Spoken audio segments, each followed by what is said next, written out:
Monday before Donovan Thomas got killed? I probably did. Okay. And did you tell them that was after you were flashing money while you were on the stage? I probably did. I know. I would. Detective Thorpe, his brain was the size of a squirrel brain. So you could just tell him anything, he gonna go for it. You're right. At this time, the state's going to ask for permission to treat Mr. Copeland as a hostile witness under pursuant to 24. And we are back. Thank you for watching today. Go ahead and hit that like button for us. We appreciate it. You know, hitting the like button helps us out, and it helps you because it helps us. So have you ever wondered what Detective Thorpe is like after Woody said that he has, well, you saw that at the beginning. So today we got all we could get and more of Detective Thorpe. So I'm not going to belabor the point. We're going to jump right into the activity. Again, like, comment, subscribe, and thanks for watching. Be calling Ms. B that we discussed yesterday. Ms. B? Yes. Not this week. Miss Hilton was scheduled to speak with her tomorrow. Okay. So I want that opportunity. I want her to do that before. All right. So to be determined, but she knows it won't be this week. Right. Okay. We're not trying to put her up this. And also, as far as the first person that we had, that person has said that to apprise the court that they are in traffic. I told them they were going to be here. They were supposed to be here at a certain time. They had a problem with their back yesterday. I talked to them early this morning, and they said that it was giving them a little bit of trouble, but I talked to them about 10 minutes ago. Actually, I talked to them before 8, at about 8:15. And that's when they also said that they were having a little trouble with their back, but they were on their way. They should be here by 8:45. I talked to them a few minutes ago. They said that they were still in traffic. The traffic was heavy and that they anticipated 9:15. Or that's what they said. And they called while I was on the elevator with Mr. Harvey. And I was trying to just get in here. Okay. So. All right. Well, I think one of the jurors is running a little bit late today as well. So although he or she, I don't even know if it's a he or she, might be able to get here by 9, but we'll just see. So can I ask why? I mean, you gave us a list of several crime scene investigators and techs and officers that you have added back in, based on, you said, I guess, Well, evidentiary objections that have been made recently. Yeah.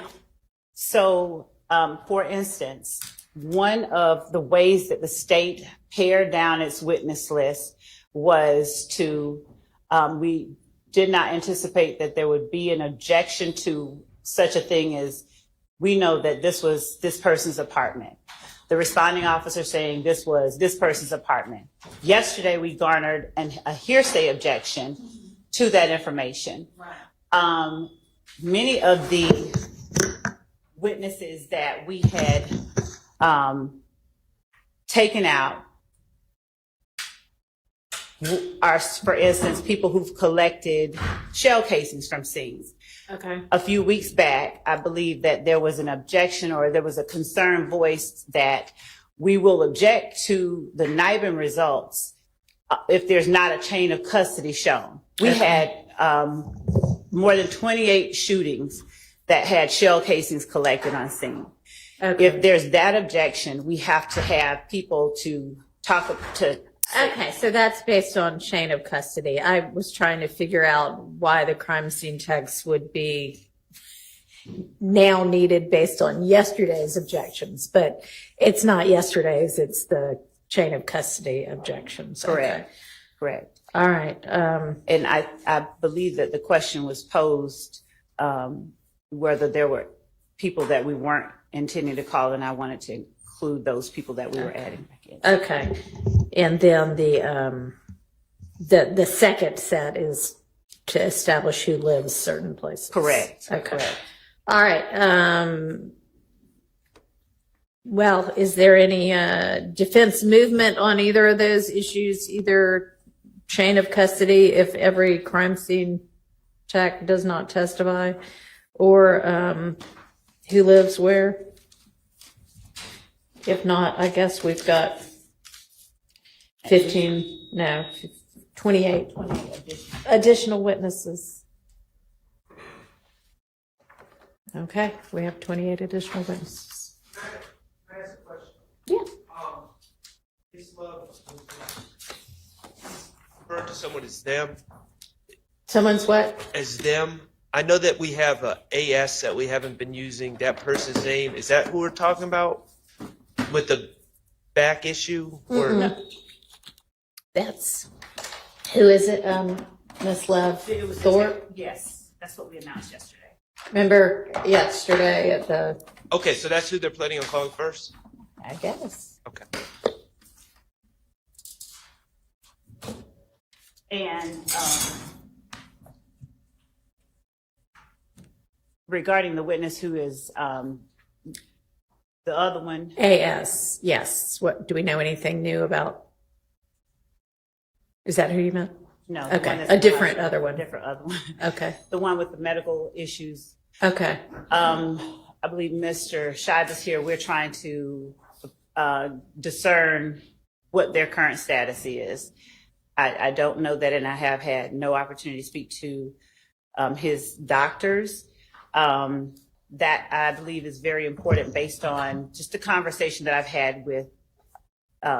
Sure, I doubt if his doctors are going to tell you anything without a court order. That's what that's what we believe too. So Mr. Shive, however, could tell you if he wanted to, or if his client is okay with that. there was. Situation is, DA called me last night when I was 50 miles from here. But what I'd like to do is I have a preliminary hearing, deal with that, go to the hospital. You can have an investigator or somebody else be right there, and the doctor's there, and with my client's okay, they can get whatever information they want. That is exactly That would work, I perfect. believe. And yep, that would be perfect. Okay, thank you. Okay, thank you. So, Mr. Shive, will you alert somebody from the state team once you're finished with your preliminary hearing? As Okay. soon as I finish, I'll come down. Oh, okay, Let great. an investigator wants to go with me. That's good. Thank you. Thank you, ma'am. Thank you. All right, so the crime scene investigators and officers that you're needing to add back in for a chain of custody, can you try to just limit their testimony Oh, it will be purely to chain of custody, 5 minutes, they're done? That is exactly what we Wonderful. intended to do. Yes, we did. All right. And All right. And I received the brief from Ms. Abbasi and from you, Ms. Love, on the overt, I can't remember, I haven't looked at it yet, but a brief from each of you, which I'll look at. All right, the juror that was running late is not here yet, but close, so. And Your Honor, if the court Yes. will permit me to step out just to inquire about my witness and his ETA as well. And I would also, Oh, and you had asked if the Mr. Zachary can be called out of turn or in the middle of testimony, and that's fine. I mean, however it needs to work. thank you. Raise your right hand. You swear affirm testimony you give today the truth, the whole truth, nothing but the truth. I swear. Absolutely. State and spell your first and last name loudly to the microphone, court. Yes, sir. Detective J. Thorpe Jr., Thorpe. Jim. Good morning, Detective Thorpe. Good morning, ma'am. How are you? Fine. Good. Detective Thorpe, would you please introduce yourself to the jury by telling them where it is you currently work? Yes, ma'am. Detective Jim Thorpe Jr., City of Atlanta. Hang on just a second. You're going to have to use the mic, Miss Love. Can you hear the witness? Yes, All right. All right, if everyone can hear me and can stand the static, I'm going to use this Thank one. you. Thank you. Would you go ahead? I apologize. Tell the jury where it is that you currently work. Yes, ma'am. I currently work City of Atlanta Police Department Homicide Unit. How long have you worked at the City of Atlanta Police Department in the homicide unit? I work with the City of Atlanta now for 30 years and 9 months. All right. Have you worked as a homicide detective the entire time? Yes, ma'am, 20 years. Now, 30 years and 9 months and 20 years are different. So what did you do when you first started working with the Atlanta Police Department? My first assignment, Hey, can I hear you if you don't use the mic? And I'm sorry that it's staticky. Maybe one day we could get that fixed also, but we're just going to have to endure the static. Yes, Your Honor. Try to minimize it. What did you do when you first started working with the Atlanta Police Department? yes, ma'am. The first assignment was the Atlanta Police Zone 3 Precinct Evening Watch Mobile Patrol. That would have been in what year that you started that? I started Mobile Patrol in 95. What types of activities did you conduct as a Zone 3 Evening Watch Mobile Patrol officer? Answering 911 calls, dealing with all types of calls of accidents, suspicious persons, shootings, robberies, burglaries, car thefts. Okay. There we go. Yes, ma'am. And tell the jury what parts of Zone 3 you patrolled as a patrolman in Zone 3 Evening Watch.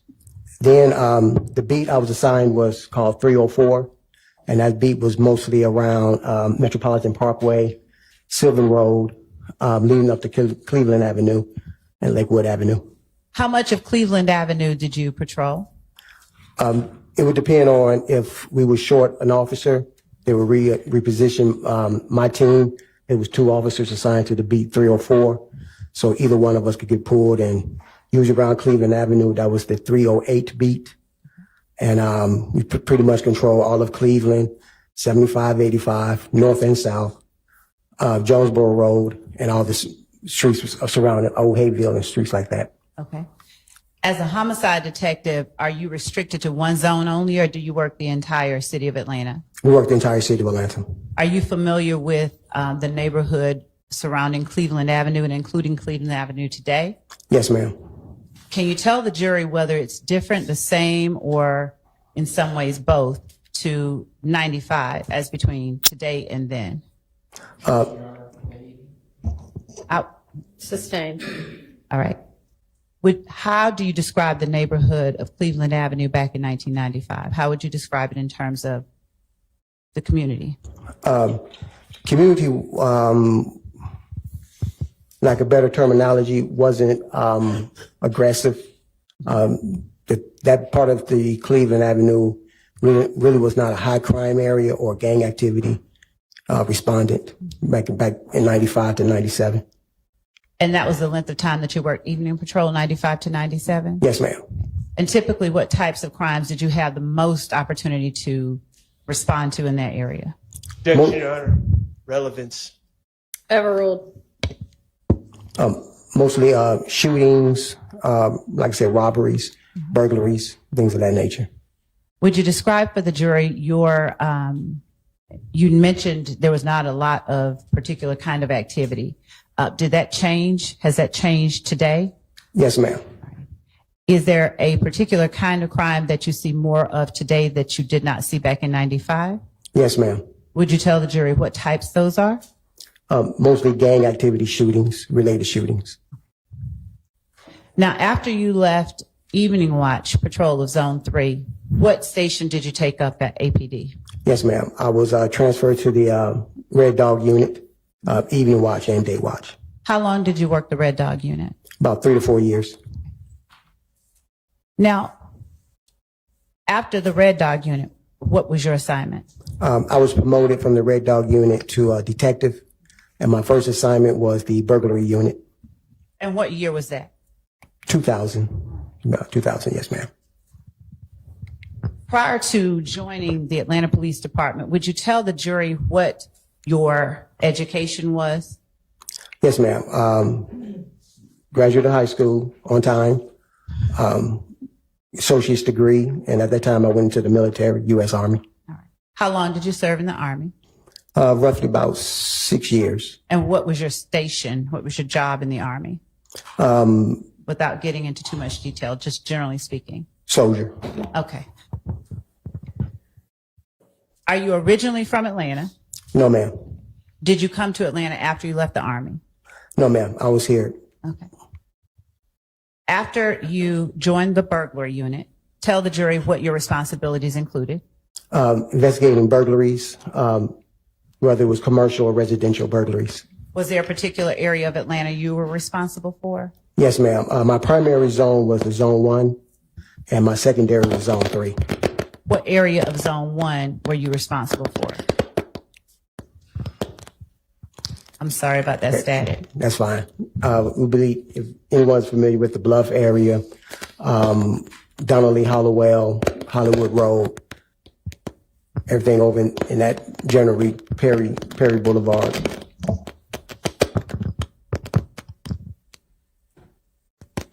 Hang on one second. I'm trying to solve this problem.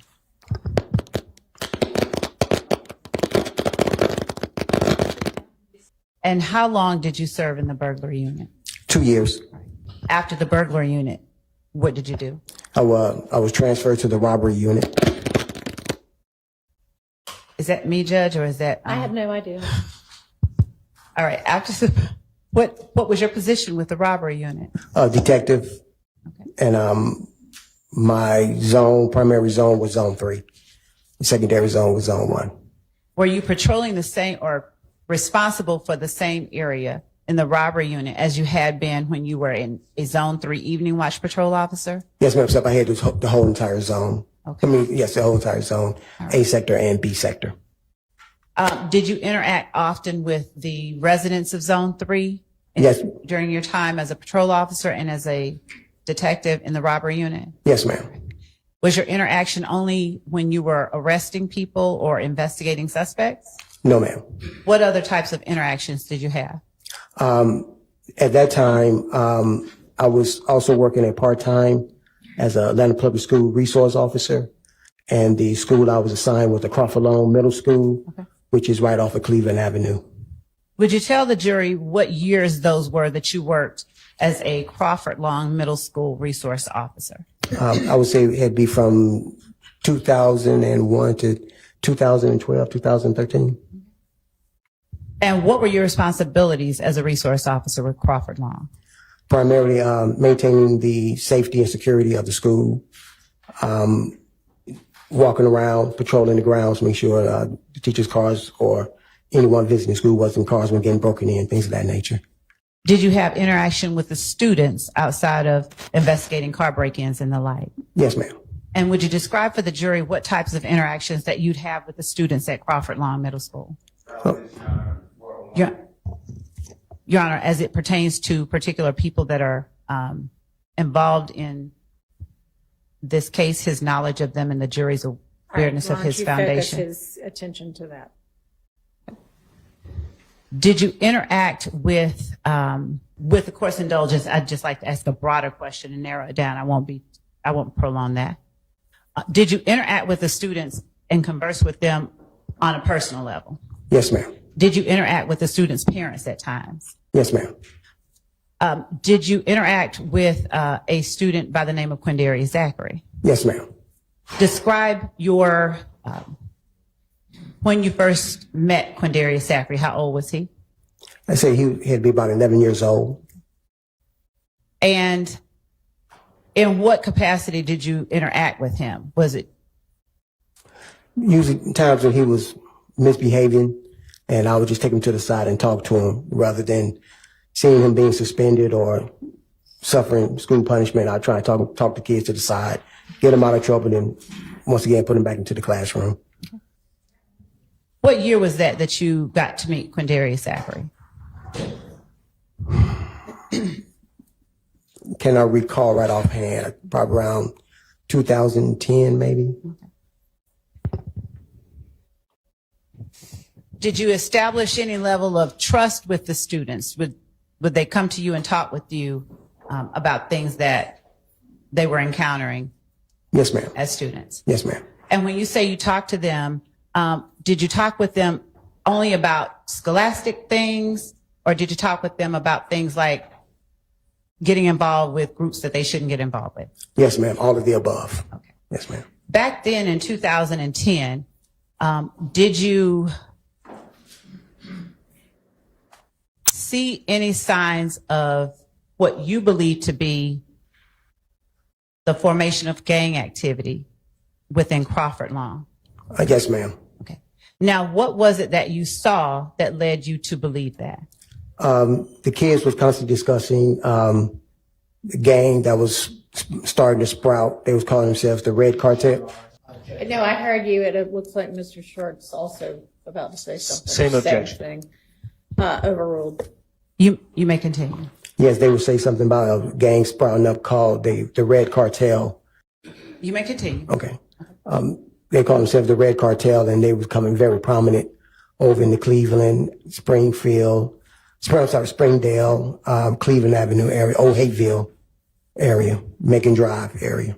Apart from hearing the name Red Cartel, did you see any indicators or signs of the ways that people calling themselves Red Cartel identify themselves? They would mostly wear the color red.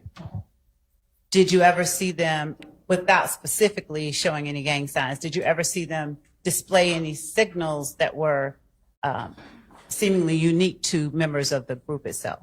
No. I'm going to object to this line of questioning. I don't believe that there's a proper foundation for this witness. Your Honor, Is this the first time this witness has testified? yes. Okay. You need to lay a foundation. Okay. Sustained. Yes, Your Honor. Thank you. When you started out as a school resource officer at Crawford Long Middle School, would you describe for the jury what type of training that you had with the Atlanta Police Department?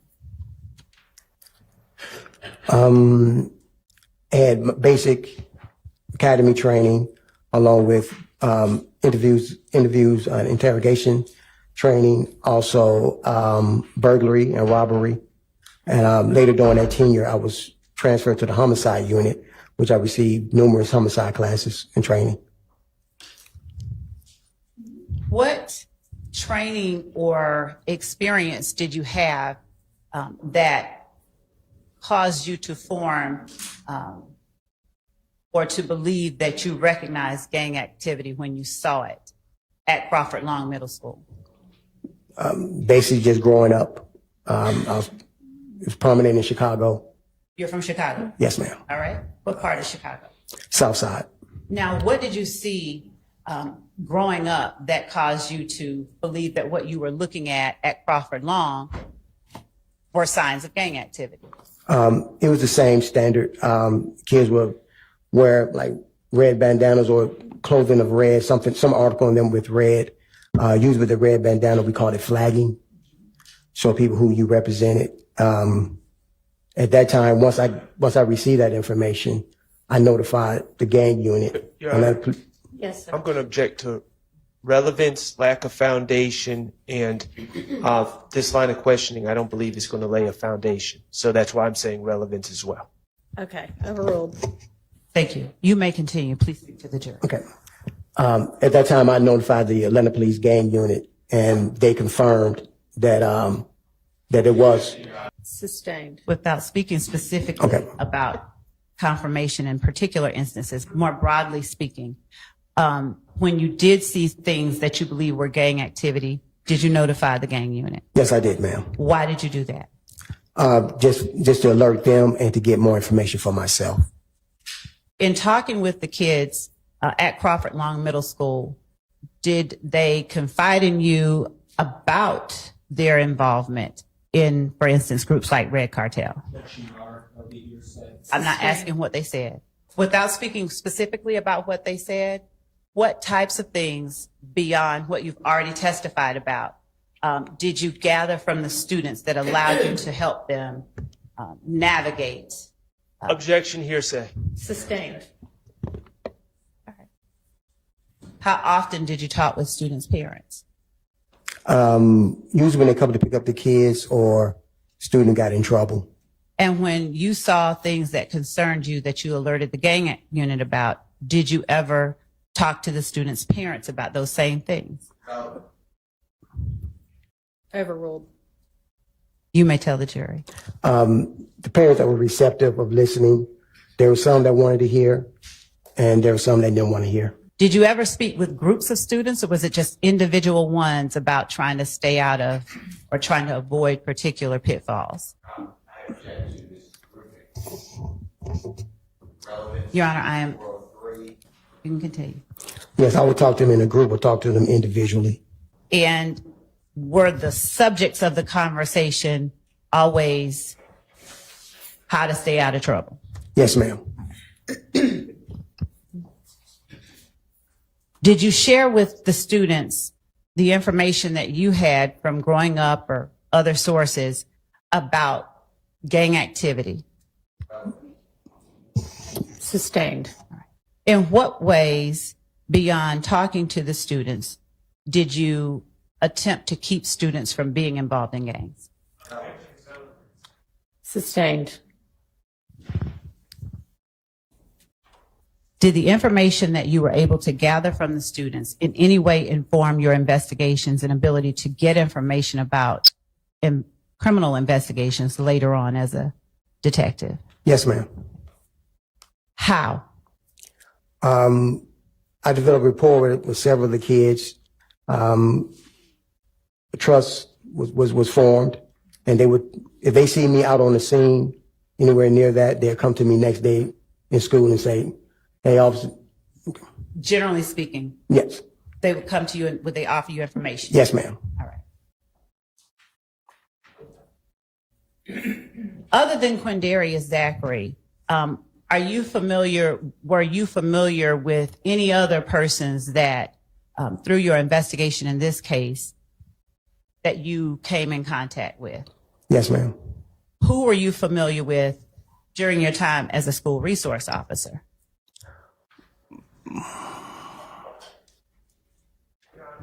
Yes, sir. I'm going to object under 404A. What's your response? Your Honor, I'm not certain what exactly Maybe tailor your question. okay. What other persons did you know during your time as a school resource officer that you also interacted with or taught or gained knowledge about during this case? Same objection, Your Honor. Do you understand the objection? Can you tailor your... Did you know any other, Trontavia Stevens? Did you know Trontavia Stevens? Yes, ma'am. Okay. What age did you learn about or did you meet Trontavia Stevens? Age 11. Was he a student as well? Yes, ma'am. Was he a student at Crawford Long Middle School? Yes, ma'am. Did you know Shannon Stillwell as a young person? No, I did not know Shannon Stillwell. Did you know Diamante Kendricks? I knew of him. I never had any interaction with him. Did you know of him as a young child? Yes, I think as he was getting to high school, yes. What about Quentin Porter? Did you know of him? Yes, ma'am. And was he a young child or was he an older person when you got to know him or knew of him? I believe I met him when he was in 7th or 8th grade. Okay. Of the people that you've named so far that you met, did you interact with them in the same way that you did with Quindarius Zachary, or did they not talk with you as much? They talked with me, but that was about it. They talked, but they never. Okay. All right. What year was it that you were promoted to a homicide detective? 2004. And during your time as a homicide detective, have you been recognized or given any special awards for your work as a homicide detective? Yes, ma'am. Objection, Your Tell Honor. the ju- Relevance. Sustained. Would you tell the jury how many homicides you've investigated during your time as a homicide detective? Close to over, maybe as lead and assistant, probably close to 300, maybe more than that. Now, were all of these within the city of Atlanta, or did you ever have an occasion to interact with or investigate crimes that were outside the city of Atlanta but connected with crimes that you were investigating in the city of Atlanta? Yes, part of Atlanta is also in DeKalb County, so I worked some cases. I was Atlanta, DeKalb County, and also Atlanta, Fulton County. Would you describe for the jury some of the training that you received as a homicide detective that allowed you to perform your duties that was different than the training you received as a patrol officer or a burglary detective? Yes, interviews and interrogations, reading crime scenes, logging things, crime scene processing. And as a homicide detective, were you involved in investigations that related to purported gang activity? I'll repeat that again, ma'am. As a homicide detective, did your investigations ever involve gang activity? The Yes. homicide investigations? Yes, ma'am. Now, did you share information with other law enforcement officers as it related to gang-related homicides? Yes, ma'am. And how, if ever, you were trained to recognize gang activity while you were performing your investigations? What kind of training have you received? It was the processing of the scene, doing thorough background checks on the victim or witnesses, finding out different incidents may have happened at the location prior to the homicide incident. Did your rapport with community members aid you in furthering your investigations as it related to potential Objection, Your Honor, gang leading. homicides? Objection, what? Leading. Sustained. What about your interactions with the community, if anything, helped you learn more when you were investigating gang-related homicides?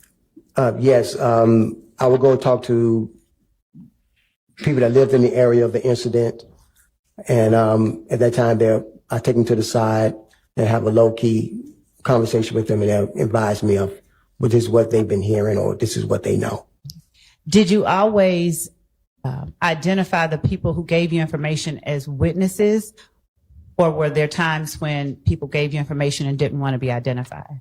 Correct. There's several times people want to give information, but didn't want to get involved any further than that. And did you respect their wishes not to be involved, or did you list them and sort of out them as having given you information? No, I respect their wishes. Okay.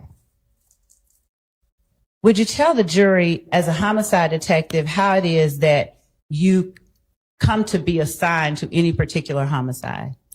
What we have in Atlanta Police Homicide Unit is called a unit rotation. So it doesn't matter if you work one of the other shifts, day watch, which is 7 a.m. to 5 p.m., or evening watch, which is 2 to 12 midnight. It's kind of like a pitcher rotation in baseball. If you catch a case today, you're not due to catch a case until you come back up. So say there's 30 detectives. If you're number one, you go down to number 30. Number two becomes number one. Number three comes number two, and it goes like that. So it doesn't matter if you're off, or it's past your shift time. If the call comes up, you have to come in and respond to it. And during the time that you're not up, is that the time that you're able to investigate whatever homicides that you do catch on your rotation? Yes, ma'am. All right. When you arrive on a scene of a homicide, are there any particular steps that you take to jumpstart your investigation? Upon arriving, I try and brief with the first responding officers and first responding detective on the scene, see what information he or she has gathered prior to my arrival. Is it your practice, has it been your practice to attempt to identify witnesses on scene if there are any? Yes, ma'am. Is it your practice to identify or attempt to identify surveillance footage if there is any? Yes, ma'am. How do you go about determining whether or not there is surveillance footage at a particular location? We walk around and you try and see if there's cameras fixated on the structures, or you go inside and see if there's door ring cameras on some of the residents, or you go inside the business and see if they have a camera that may be facing out their front windows. As the lead detective, do you delegate responsibilities in the investigation of the homicides that you're responsible for, or do you handle every aspect of that investigation? We delegate. What types of activities do you delegate to other persons?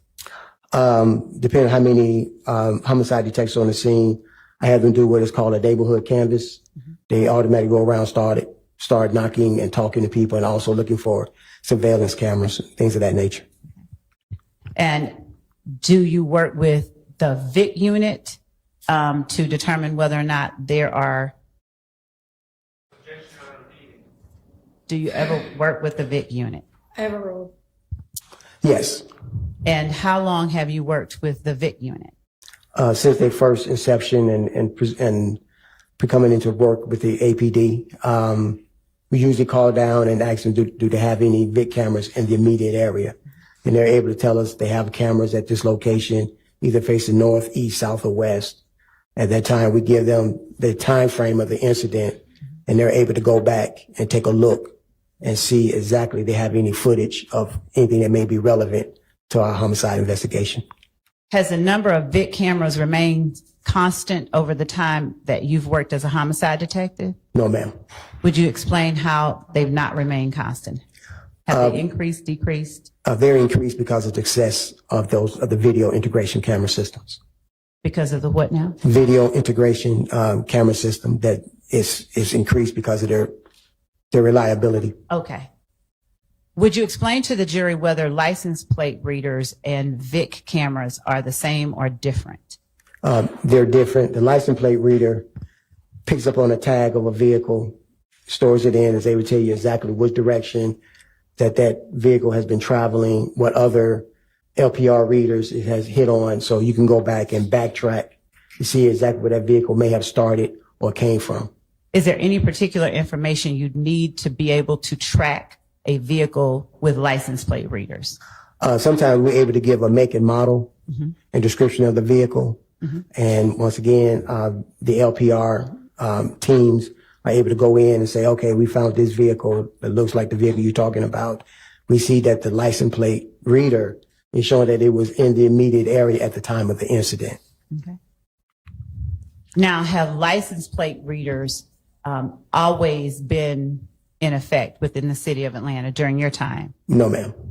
And do you know or remember when you all first would have had access to license plate readers? I want to say probably around maybe 2018, 2019.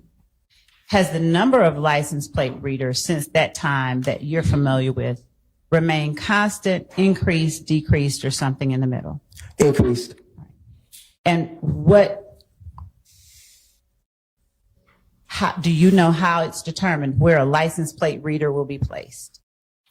No, I tend to think that it's based on the high activity of traffic or whatever in that particular area, and also the crimes that may occur in that area. And does the Atlanta Police Department decide where license plate readers will be placed? I believe it's decided by City Hall and the police department talking together. All right. And what about video integration unit cameras, VIC cameras? Who decides where those will be placed? Same thing. I think it's a joint collaboration between City Hall and the Atlanta Police Department. All right. Do you obtain knowledge about whether license plate readers caught any particular information in the same way or different than you get information about VIC cameras? Or to ask a better question, how do you learn whether or not there are license plate readers that may have captured something you need in your investigation? Once again, we'll call and see. Sustained. Your Honor, how do you know where the license plate readers are that might have captured something of interest in your investigation?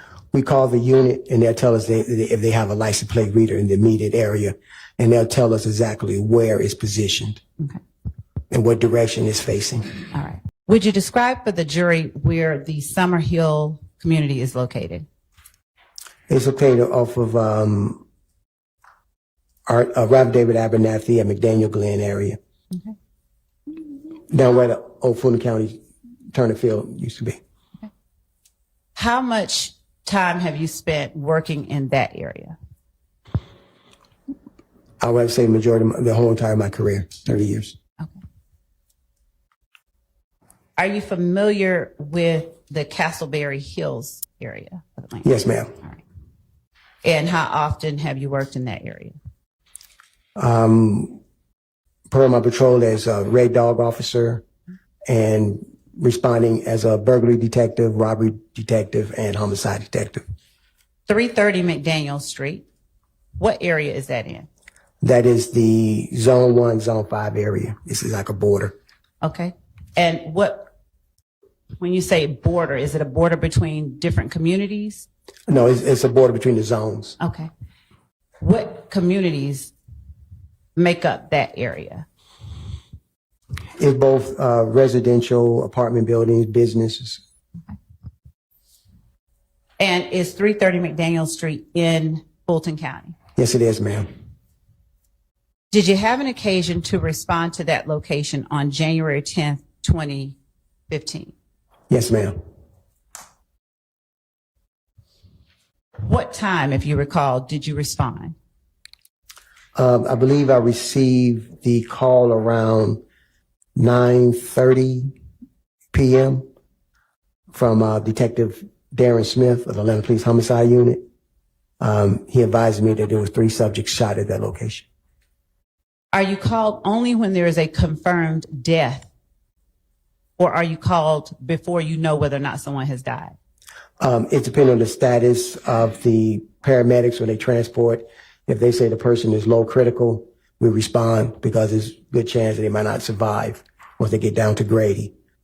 When you responded on January 10th, 2015, did you have any confirmed deaths? Not until I arrived on the scene. What information or what were you responding to? I was responding to 3 subjects that were shot. One is low critical, one is in critical condition, one is in critical but stable condition. And would you tell the jury what the names of those 3 subjects were? Yes, ma'am. The first subject that was in critical condition was Donovan Thomas. And I want to make sure I pronounce their names right. You might look at my notes. No, and if you, I'll hand you a copy of your report. Okay. Yes, ma'am. Second subject that was in critical condition was Reginald Hendricks, and the third that was in critical but stable was Cardarius Sanders. Now, did you have an opportunity when you arrived on scene to speak with either of those 3 people? No, ma'am. They was already transported to Grady. All right. When you arrived on scene, had the scene already been cordoned off or roped off? Yes, ma'am. And when you arrived on scene, was there any other homicide detective already there assisting or directing? Yes, ma'am. Detective Smith was on scene. Now, was Detective Smith up in the rotation or was No, it ma'am. yours? No, ma'am. So when a detective is not up in rotation, how is it that one homicide detective would be working a scene before you, if it's your homicide? Yes, ma'am. That depending on how many detectives are working that day. There's a lead detective that will go out to the scene, gather the information, start processing, and they'll notify the next up homicide detective that there's a call and there's 3 subjects. Like on this day, 3 subjects that were shot. Okay. How familiar with you were with the area of 330 McDaniel Street before you got that call on January 10th, 2015? Very familiar. Had you ever interacted with persons in that area on a casual basis as opposed to during an investigation? Yes, ma'am. Doing an investigation. And when you say during an investigation, is it only during investigations that you interacted with persons in that area? Yes, ma'am. Just about. Yes, ma'am. Were there or was there an apartment complex in that area? Yes, ma'am. Do you remember the name of the apartment complex? No, not off the top of my head, no. I believe that one across the street, down the street was Castleberry Apartments. Okay. Were you familiar with or had you had any occasion to visit or be familiar with Castleberry Hills Apartments? Yes, ma'am. When you got on scene, did you make any efforts to locate surveillance footage? Yes, ma'am. Tell the jury what efforts you took to locate surveillance footage. Immediately that caught my attention was there was cameras fixed on the barbershop at 330 McDaniel Street. Also, I noticed that there were surveillance cameras down at the gas station at the intersection of McDaniel Street and Northside Drive. Was it daytime, nighttime, something in the middle when you arrived on scene? I did not ask that question. We know, yeah, we know the time, so. Let me ask a better question. Was there daylight, moonlight? Was there natural light for you to see on scene when you arrived there? No, the street was lit up with city lights. Okay. And how were you able to see the cameras that you were able to identify? They were just fixed on the building, so you can look up and see the cameras. At the time that you saw them, did you know whether or not they were working? No, I did not. Did you take steps to find out? Yes, I talked to the owners. All right. And when that happens, are you able to get the camera footage on scene immediately, or do you do something to get that footage? Yes, ma'am. I contact the cyber crimes unit, who goes out and retrieve all type of video surveillance for us. Detective Teague, are you familiar with Detective Teague? Yes, ma'am. And what does Detective Teague do for you during your investigation?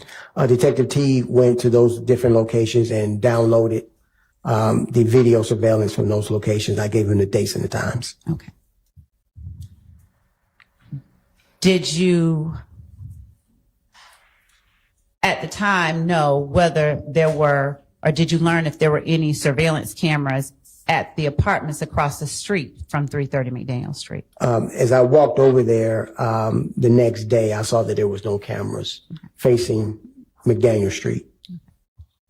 And what other efforts, if any, did you take to get surveillance footage or any kind of captured footage of what happened at 330 McDaniel Street? It was just those two locations that had cameras. Okay. When you said that you went to the Texaco, where were you focusing? Where was it that you understood the shooting to have occurred? The shooting happened right in front of the barbershop. The vehicle was traveling down McDaniel Street to Northside Drive and made a right onto Northside Drive. And that would place it right in the path of the Texaco cameras. Mm-hmm. How did you learn what the vehicle did without saying anything that anyone specific told you? How did you learn? People that was on the scene. Okay.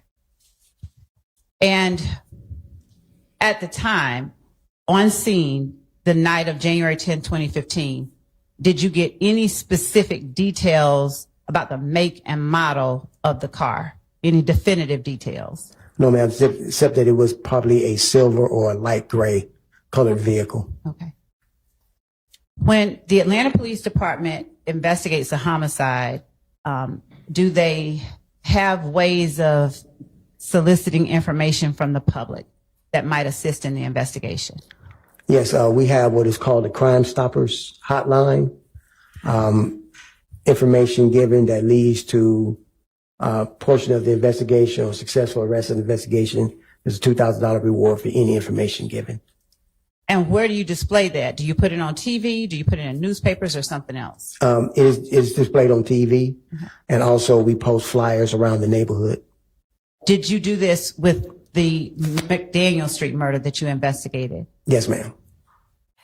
What was it that you put on TV? Basically, there was a subject that came inside with an assault rifle. When I identified who that person was, because they were not on scene when I got there. Now, when you say a subject that came inside with an assault rifle, inside where? The barbershop, I'm sorry, the barbershop. And why did you put that particular footage on? Because I want to see what this person was a person of interest that may be related to the shooting itself, that he may have been one of the shooters. Did you later learn whether that person had any relationship to either of the victims? Yes. And what did you learn that person's relationship was to either of the victims? I learned through the parent that was their son and the brother of the decedent. Other than the footage of the person going into the barbershop, did you have any other footage displayed on television to try and help in your investigation? I believe we just closed captioned the screen of the vehicle coming by. We didn't show the actual shooting itself, just the vehicle. And when you say closed caption the screen, did you do a still shot or did you play a portion of a video surveillance? Yes, what we did, we condensed it down so that the shot would just show that's the vehicle coming down the street. And we had a couple of still shots in there of the vehicle, but we never showed the victims getting shot themselves. And did you show footage from the barbershop or the Texaco? The barbershop. Did you ever display any footage from the Texaco on TV? No, ma'am. All right. How do you decide which footage you're going to put out there and which footage you're going to hold back? Based on the relevance, because the Texaco did not show the actual shooting itself. The barbershop did. To your knowledge, did you all get Crime Stoppers calls or people calling in after you put up the video from in front of the barbershop? Yes, ma'am. When you arrived on scene, were there people who were willing to talk with you and have their names listed as witnesses? There are people willing to talk, but they don't want to list their names. And how did they make that known to you? Simply by giving me the information. And I said, you want to come down and talk to me? And they're like, no, that's all from, as far as I'm getting involved. This is who was involved. Are you able to force people to get involved more when you're conducting crime scene investigations? No, ma'am. Are you not able to take people down to the police station if they tell you that they have some information? We can ask for their consent. If they say no and we force them down, that's called kidnapping. Okay. Did you have any persons that you were able to talk to, but you were able to also list out their names? Yes, ma'am. Okay. Do you remember who those people were? One person in particular was a person by the name of Spencer Wright. Now, let me ask you this. Was at the time you went to 330 McDaniel Street on January 10th, 2015, did you see a Spencer Wright on scene? No, ma'am. Did you talk with a Spencer Wright on scene? No, ma'am. How long after January 10th, 2015, did you talk with Spencer Wright? Without saying anything Spencer Wright said? Probably around the month of October 2015, maybe. And was there anyone with you when you learned of Spencer Wright? Yes. All right. Who? Detective Gaither of the Gaines Unit. When you first began your investigation into Donovan Thomas Jr.'s murder, was it a joint investigation with the gang unit, or did you do something to have them become involved? It was a joint investigation. They were providing me with information and intel stemming from their investigations on gang-related activities. And what they deemed may be relevant for my investigation, they passed it on to me. Did you delegate any duties to members of the gang unit to aid you in your investigation? Some just... Or better yet, did they offer up assistance? Yes, ma'am. Okay. Who within the gang unit offered up assistance in your investigation into the Donovan Thomas murder? Detective Gaither and Detective Dennis. Okay. Did you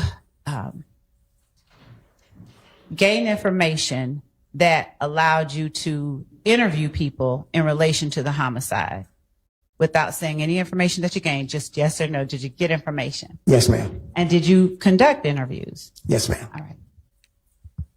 Now, the night of the homicide, did you direct anyone to reach out to you? Yes, ma'am. And who did you direct to reach out to you? Kenneth Copeland.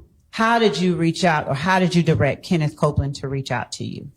Upon returning to the homicide office so I can start my investigation, I got alerted by the Zone 3 Morning Watch Mobile Patrol of a shooting that just happened on Van Ira. Mm-hmm. And from what the officers gathered was that this was, Sustained. okay.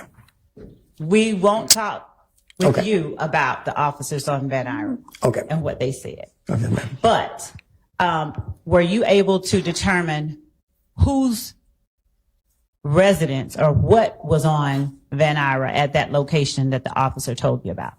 Yes, it was Kenneth Copeland's baby mother's house. All right. And how did that cause you? Why was that of interest? And to ask a better question, what did you do after you spoke with the officer about the shooting on Van Ira? At that time, I went out to the scene myself. Okay. Did you speak with anybody on scene at Van Ira? Yes. Who did you speak with without saying what they said? I believe her last name was, now I look at the notes. Nope, I don't mind at all. I don't want to mess up her last name. Quartermain. Okay. Deshawn. Deshawn Quarterman? Yes, ma'am. Okay. And did you speak with anyone else? I spoke with Kenneth Copeland over her phone, over her cell phone. All right.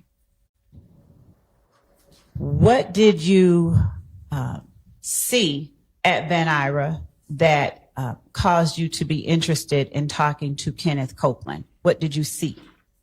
There were assault style rounds, spent shell casings in the middle of the street. Now, were you able to see what type of shell casings, if any, were on scene at 330 McDaniel Street? Yes, ma'am. And what type, if you recall, did you observe on scene at 330 McDaniel Street? At 330 McDaniel Street, there were 7.62 assault rifle rounds. There were 45 caliber rounds and 9mm caliber rounds. How familiar are you with firearms? Very familiar. And what training have you received in firearms over your career, not only as a law enforcement officer, but in the military? Extensive. All right. Tell the jury what kind of training. Basically, the uses of the weapon, the safety of the weapon, and what particular weapon is able to fire what kind of round. All right. Have you had occasion to fire those type of weapons that you saw shell casings for on scene at 330? Yes, ma'am. What you saw on Van Ira, were they similar type rounds? Not necessarily caliber. Were they similar or different? They were assault rifle rounds, so they similar but not similar. Okay. And when you say similar but not similar, could you explain a little bit more? Okay. The 7.62 rounds that was recovered from 330 McDaniel Street are typically fired from AK-47 assault rifle. Any rifle built off that schematic. The rounds that we recovered from Van Ira was rounds that is associated with the AR-15 Okay. assault rifle. Do you recall how many rounds you observed at Van Ira? I want to say possibly 10 to 12, or 10 to 15, something like that. Did you observe any damage to any structures or property at Van Ira? Yes, there were some defects to the residence. Were there any people shot at Van Ira? No, ma'am. Were there people at home at the time that the residence was shot up or something different? Yes, ma'am. All right. How long did you stay on scene at 330 McDaniel Street from when you first arrived? I believe I arrived probably about 4, maybe 5 hours. Okay. So approximately what time did you leave? I left probably around 1:30 a.m. And what time would you say that you went to check out Van Ira? Probably about, the call came in, I want to say probably around 1:40, 1:45 a.m. All right. And where were you when that call came in? Had you made it back to police headquarters or Yes, were you ma'am. still on scene? I made it back to police headquarters. And how long did it take you to get to Van Ira after you got that call? Probably about 10 minutes. Okay. Did Deshawn Quarterman offer to have you speak with Mr. Copeland, or did you ask her to call Mr. Copeland? I asked her to call Mr. Copeland. Okay. Did she tell you her relationship to him before you asked her to call him? Yes, ma'am. And were you able to get his phone number from her or any information like that? No, ma'am. How long did you speak with Mr. Copeland? Roughly about maybe 3 minutes, just to let him know that he needs to come down to the office and talk to me. Did he come down to the office and talk to you? Yes, he did. Do you have any idea how long after you asked him to come down and talk to you that he actually arrived at the police station? I'm going to say probably between 20 to 30 minutes. When he came to the police station, do you recall, did you meet him in an interview room at the police station? No, actually, I met him. Oh, No. go ahead, I'm sorry. I met him in the rear of the police headquarters. Okay. I was standing by. I was standing by with his brother, waiting for him to get there. Who is his brother? I forgot his brother's name. I don't recall his brother's name. Are you familiar with anyone by the name of Runtrez Brock? Yes. Do you remember whether that was the brother or was Yes. Rontrez Brock was the brother. Now, how is it that you came to be standing there with Runtrez Brock? Because he got word that people was coming after his brother. When you met with Mr. Copeland and his brother behind the police department, was that something usual that you do? Like, why do you meet behind the police department as opposed to? It was easier parking for them. Okay. Instead of having to park and walk all the way up, I just said, meet me here. I can get your brother in, get him upstairs and talk to him. And did you get Mr. Copeland in and upstairs to talk to him? Yes, I did. Now, when you first saw Mr. Copeland, do you remember what his demeanor was like? Whether he was sad, happy, excitable, based on what you could observe and see? Or something wholly different? It was something totally different. He was even killed, and he just kept asking, he don't know why people putting him in this. Okay. Did you tell him that he had to come upstairs and talk with you? No, I didn't tell him he had to come upstairs. Did you have the ability at that time to force him, or would that have been another situation like kidnapping? Yes, ma'am. There's been another situation like kidnapping. Okay. Did his brother come upstairs and talk with him, with you? His brother came up and stood by outside. All right. Did anybody else join Mr. Copeland in that police station? No, not that I recall. Okay. Do you remember about how long you talked to Mr. Copeland in the police station? I think maybe a couple of hours, an hour or two. Did you talk to him inside an interview room, outside an interview room, or both? Inside the interview room. Did you start any conversations before you got to the interview room? No, just basically that his name had come up in the investigation. Okay. Now, when you have people that you want to talk to, are these interview rooms always equipped with recording devices, video and sound? Yes, ma'am. Are they running constantly, or do you turn them on before you take someone inside? You turn them on and you log it in to our database up under your particular case number. Okay. And when you began talking with Mr. Copeland, did you read him any Miranda rights or just start? No, ma'am, because he was not under arrest, so it was a non-custodial interview. So there's no need for me to Mirandize him. We just started conducting the formal interview with him. When you began conducting the interview with Mr. Copeland, did you have any particular target in mind that you wanted to have him implicate?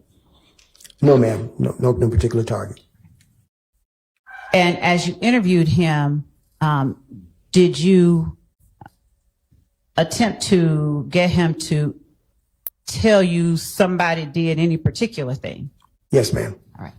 And were you telling him the people that you wanted him to talk about, or were you asking him for information or something in the middle? Yeah, I was asking for information, and pretty much the question was always in the middle. Okay.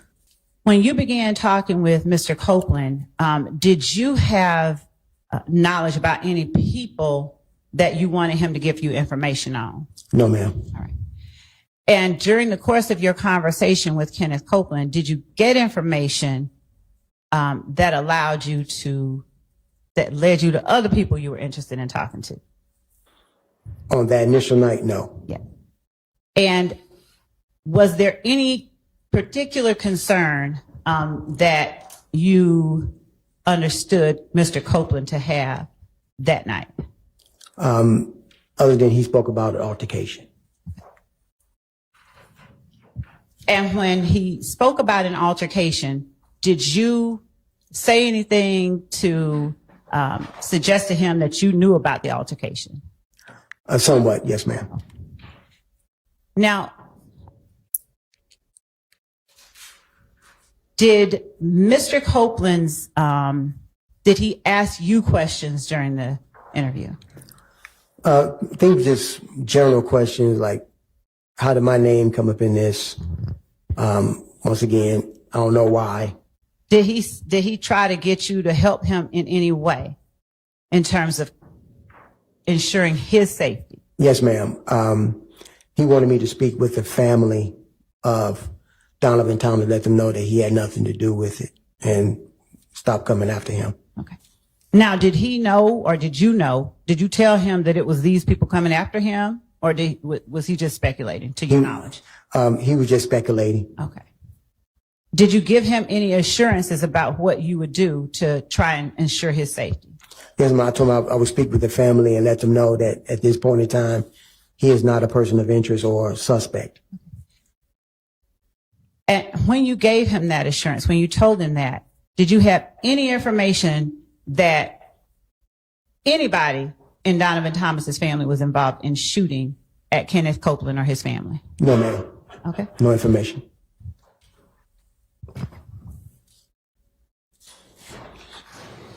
At the time that you told Kenneth Copeland that, had you spoken with any member of Donovan Thomas's family?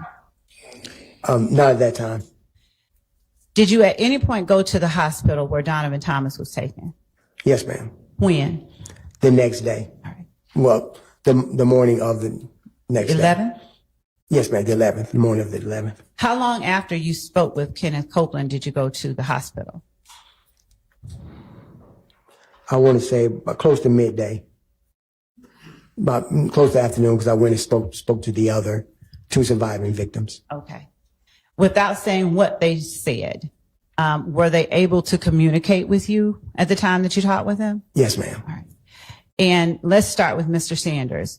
Without saying what he said, was he willing to talk to you? Yes, ma'am. And did he offer up any information about who it was that committed the shooting? No, ma'am. And what about Mr. Reginald Hendricks? Yes, ma'am. He was willing to talk. Do you remember how long you talked to each one of them?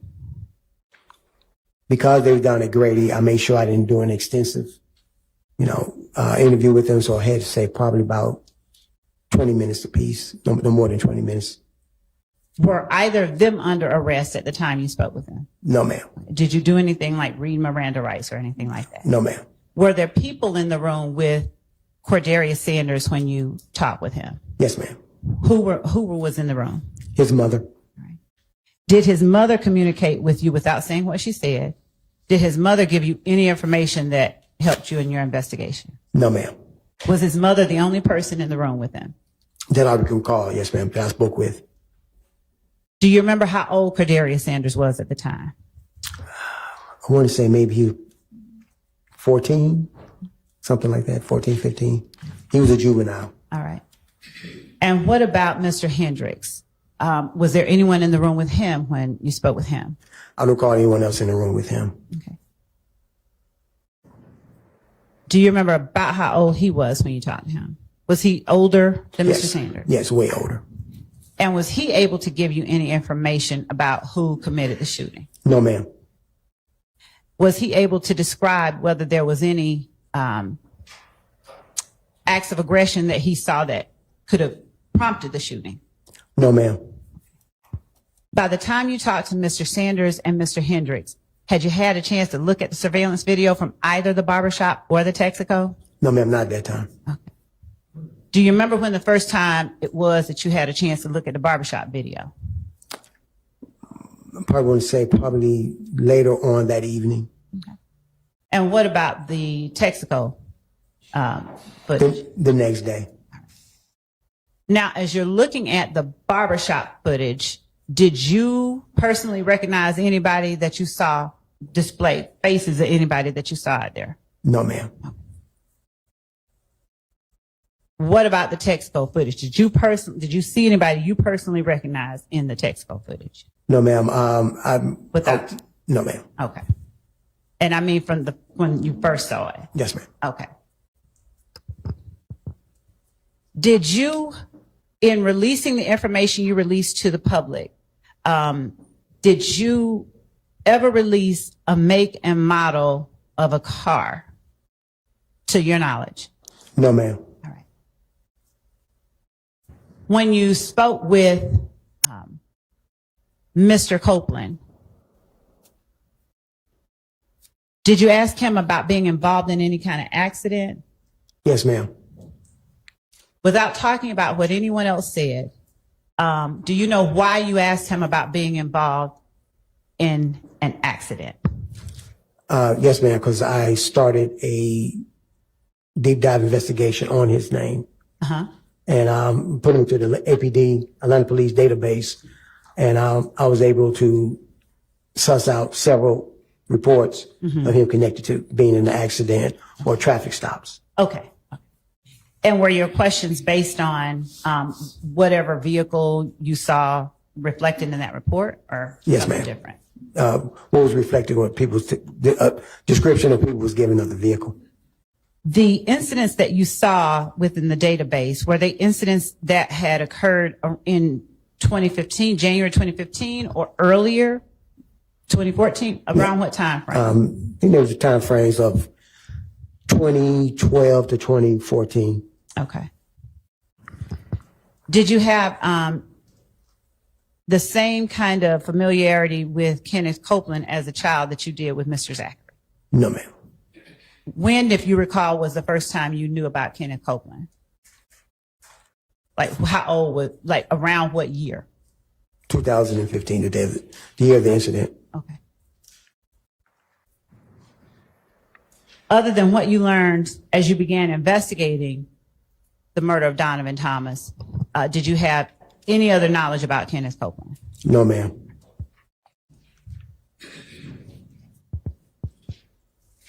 Did you ensure or did you offer to do anything else to, or offer any advice to Kenneth Copeland to help him secure the safety of his family? Did you make any suggestions? I think probably general suggestion of that nature. All right. Did Kenneth Copeland have any cell phones or anything with him that you saw when you first talked to him on January the 11th? I didn't see him with a cell phone. Okay. Now, do you remember Mr. Copeland offering you, and let me ask you this, the interview with Kenneth Copeland, it was recorded, right? Yes, ma'am. All right. Now, when was the last time you could remember looking at that interview? Like, did I show it to you today? No, ma'am. Okay. And do you remember everything about that interview? Everything? Not everything in detail. Okay. Like the kind of clothing Kenneth Copeland was wearing. Do you remember that? I couldn't remember. I think it was dark clothing. Okay. All right. Did Kenneth Copeland offer to give you any information that might help you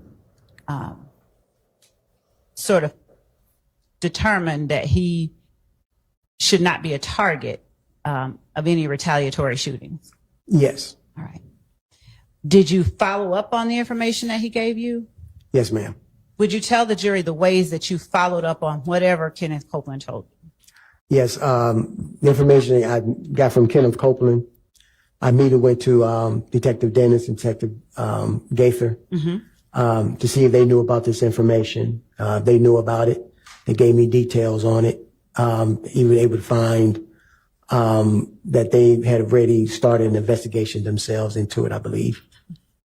Before. Your Honor, he's not. The very last comment. Well, Your Honor, I would say that it is offered as a explanation for his investigation and why it is that he took certain steps.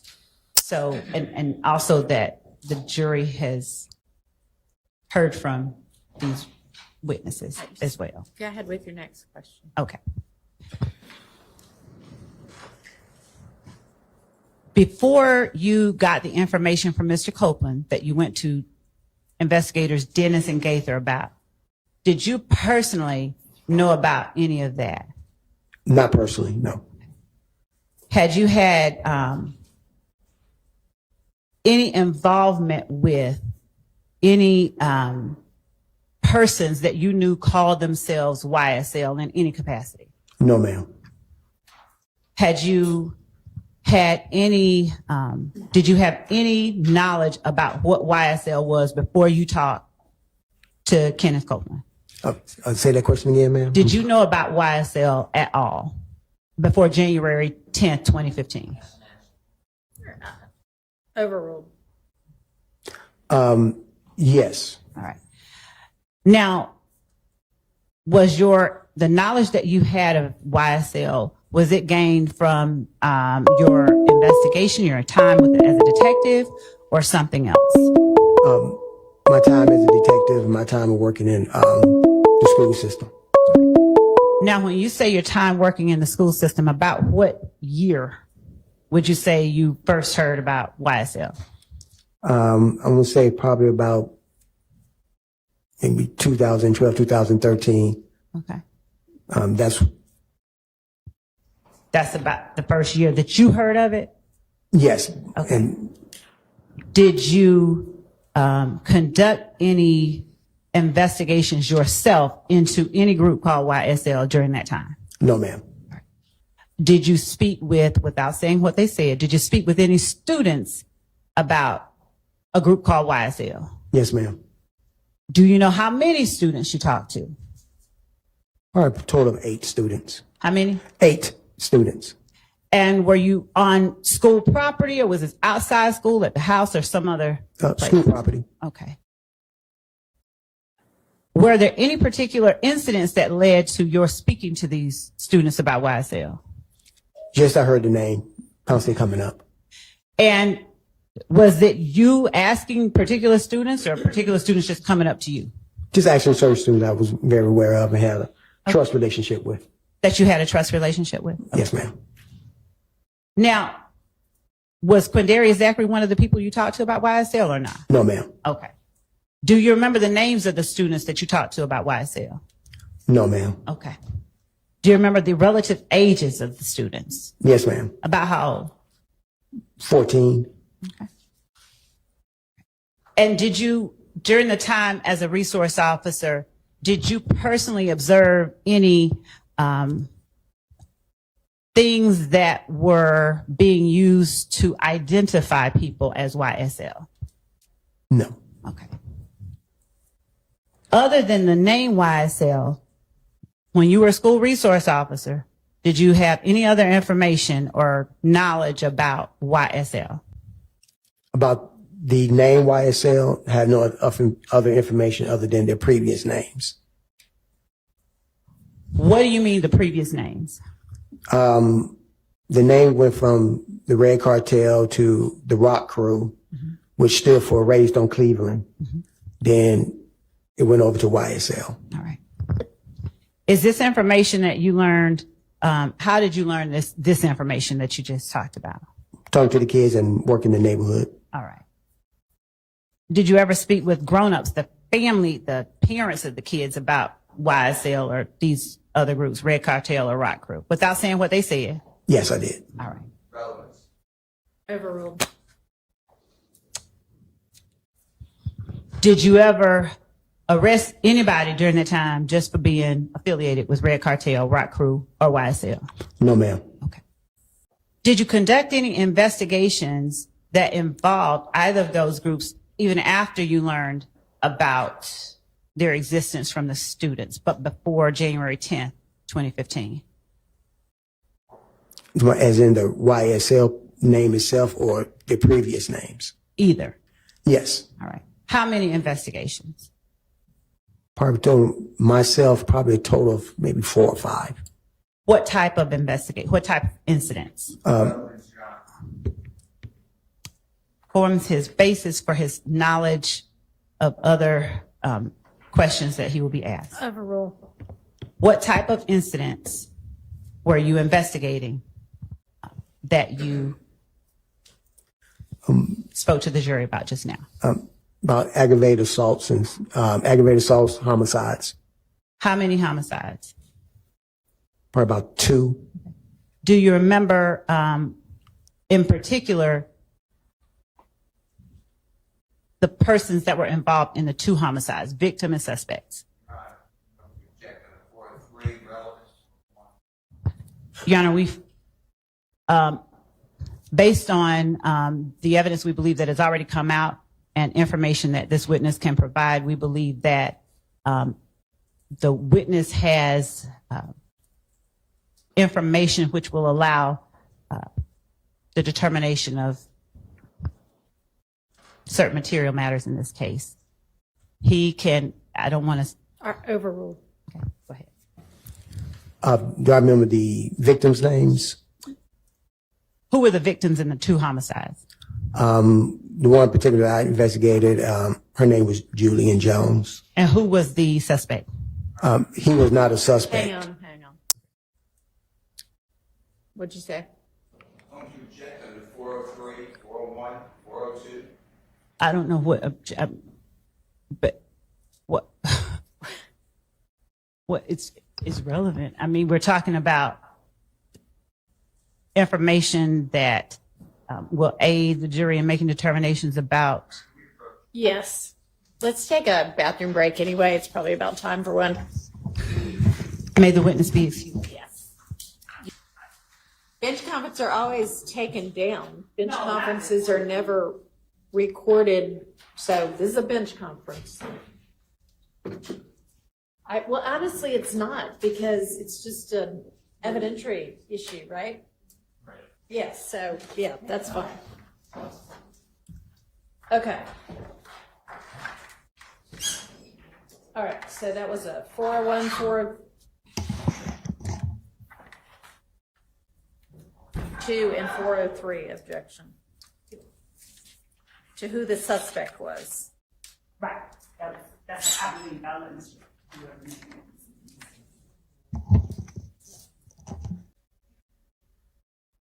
Are you going to respond beyond just, I believe it's relevant? No. Are you going to tell me why? Yes. Which mic to talk. Your Honor, the homicide, I believe one of the homicides that the witness will talk about is a matter that an earlier witness talked about as it related to Rock Crew. I believe that the one that he is going to talk about is going to deal with Quentin Porter and Javaris Crittenton. I believe that this information corroborates information given by other witnesses and allows the jury to determine the credibility of information that they have heard from other witnesses.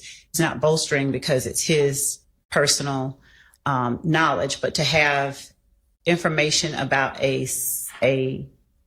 subject from 2 unrelated people who are not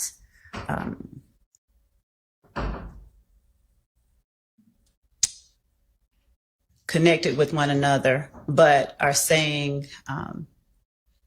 things that are consistent with one another, we believe allows the jury to determine things that are pertinent to this indictment, the existence of the enterprise, some of the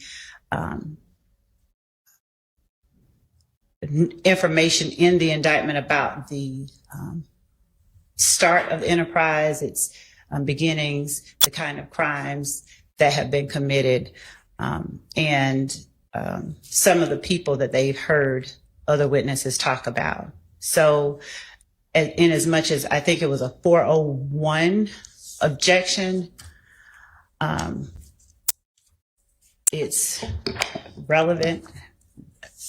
We're talking about YSL and the beginnings of YSL and the groups from which YSL evolved. The relevant standard is a very low standard. in as much as it's a 402 objection. Any relevant evidence is presumptively admissible.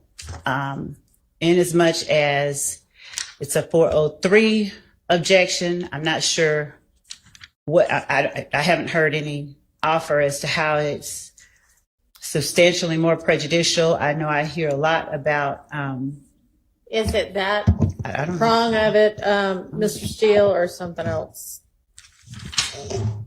Every prong of it, Your Honor. Every prong.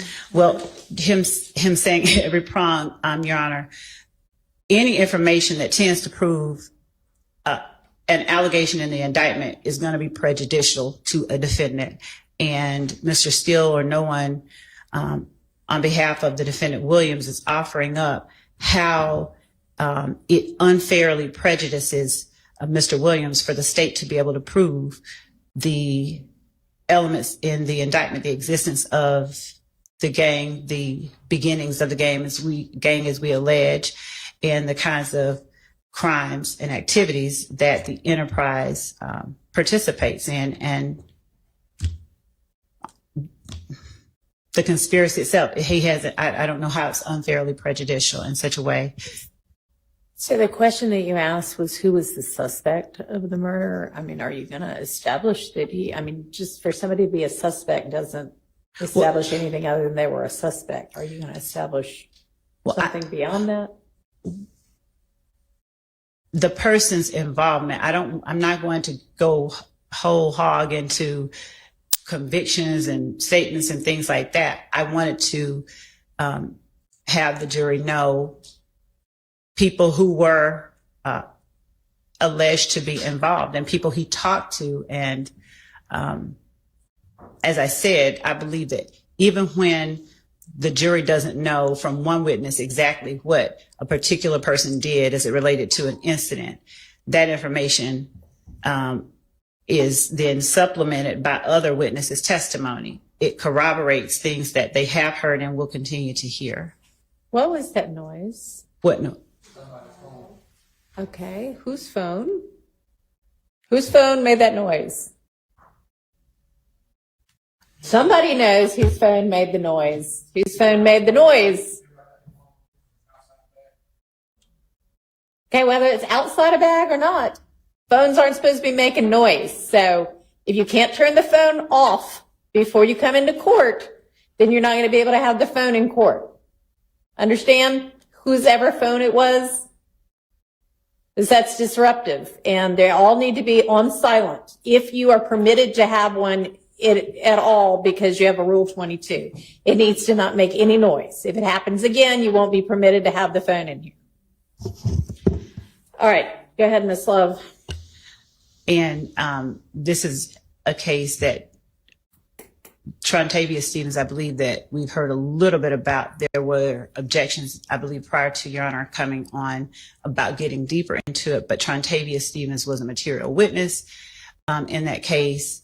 In fact, had to be arrested on a material witness warrant because of his unwillingness to cooperate in that case.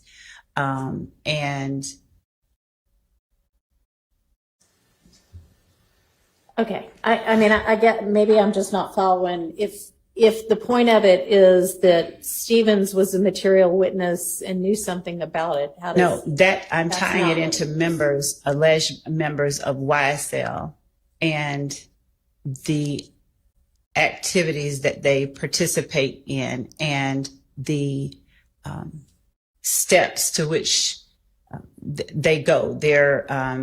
The way that they operate as an enterprise, the existence of the enterprise. All right, tell me how whatever you think this witness is going to say is going to do that.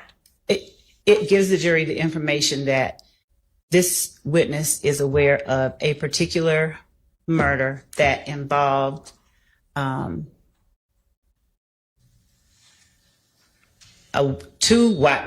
Crew, and then later YSL, Quentin Porter and Crittenden? Porter and Trontavia Stevens. And Stevens? Yes. And he's going to be able to testify that they were involved in this murder? No, they didn't do the murder. Okay, so What is it then? Your Honor, their involvement and their association with one another, we have to prove association between members of YSL. We have to prove the type of enterprise it is. We have to, and the type of activities and the lengths to which they go to protect and preserve it. So, And what is it that this witness is going to say about either of those two people that's going to show that? Your Honor, the existence of those people and their associations, number one, and it's not always going to be a linear, this person saying this directly proves a fact. It's evidence that is relevant in that it gives the jury information. Don't tell me what it's going to do. Tell me what the evidence is. I mean, I don't know your case as well as you do. So I don't know what it is that you think this witness is going to say that's going to show any of that. That Trontavia Stevens was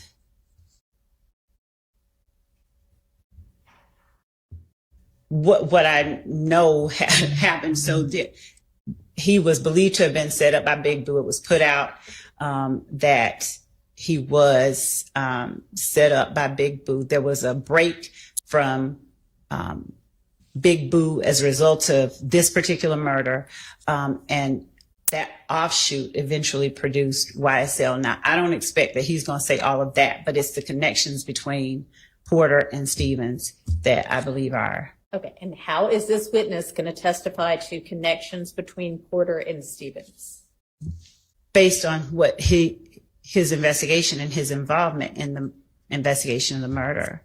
He interviewed. Just going to show that these two people knew each other? No, you're not telling me anything. So, I mean, I'm trying to follow you, but. To the extent that their relationship is one that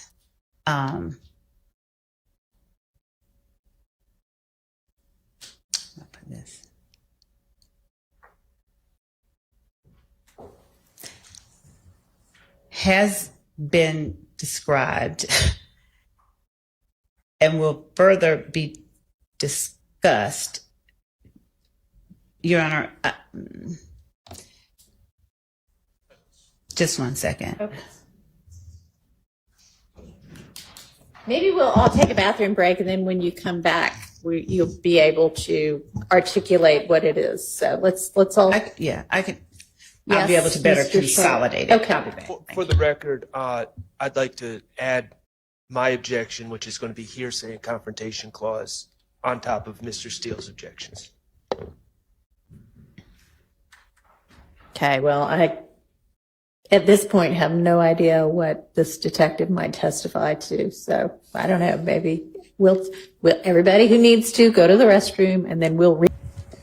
And it may be that based on Mr. Sharp's objection, I withdraw the question, but I'll just tell the court briefly. So Mr. Stevens was believed by Mr. Crittenden to have robbed him, stolen some of his jewelry. As a result, it is believed that Mr. Porter alerted Mr. Crittenden as to Mr. Stevens' whereabouts. And Mr. Stevens was Mr. Crittenden's intended target.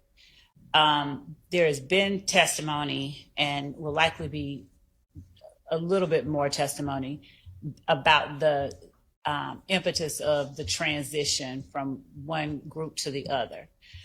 Detective Thorpe, because of his relationship with kids who were, I'll say, rock crew adjacent associates, he was able to, because of his relationship with them, they willingly offered him information that he was able to then go and get to assist to help him solve that crime. So that's as specific as that inquiry gets. Okay. And so, But yeah, given the hearsay and confrontation clause objections that have just been voiced, I can, what I'll do with the court's permission, if it's okay, if it's an okay question by the for court standards is just ask,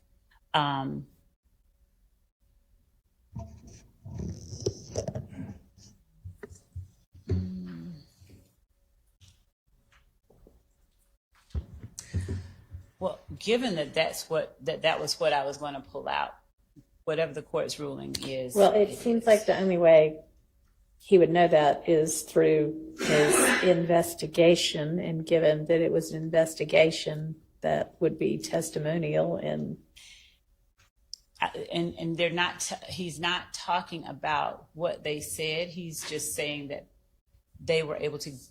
he's going to be saying, I learned X, Y, Z. Well, how did you learn it? Well, somebody told me. Right. So it's still hearsay, So even if you rephrase it in a different way. Right. I can withdraw. Okay. I can. All right. Your Honor, I appreciate the fact that the state's withdrawing this line of inquiry. However, I would just like to say, moving forward, this is an example.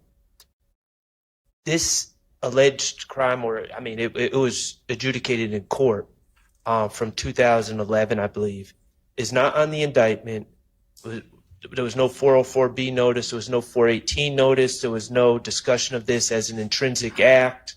So, I just don't think that we should just be bringing up wholly unrelated murders just willy-nilly without at least noticing the other side of our plans to do so. That seems reasonable. Your Honor, as it relates to the information that I elicit from the witnesses, it's nothing that hasn't been. Number one, it's not 404B because I'm not saying that any one of the defendants committed this act. In fact, it was alleged that Trontavia Stevens was the intended target. So inasmuch as the questions that I asked may involve incidents that YSL members were involved in, number one, it's going to be things that have been provided in discovery. But number two, just because it's another act or overt act, and I think that my brief to the court sort of addressed this, but it's relevant information and evidence of the existence and the nature of the enterprise that they claim is a rap group. So every time that we present evidence of something that proves the existence of the enterprise and the nature of the enterprise, there has been and will be the objection that it's 403, it's too prejudicial. But the point is that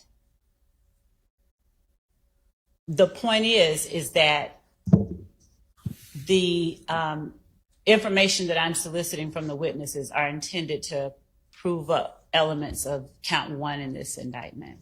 Your Honor, may I respond? He's talking about a lack of any kind of notice. But so he wants to know the questions, because I don't believe that a notice of my asking about questions regarding incidents that we've talked about. I don't believe that the defense is entitled to the list of questions that the state is going to ask. No, I agree with that. But We've never spoken about this. There's no mention in the discovery.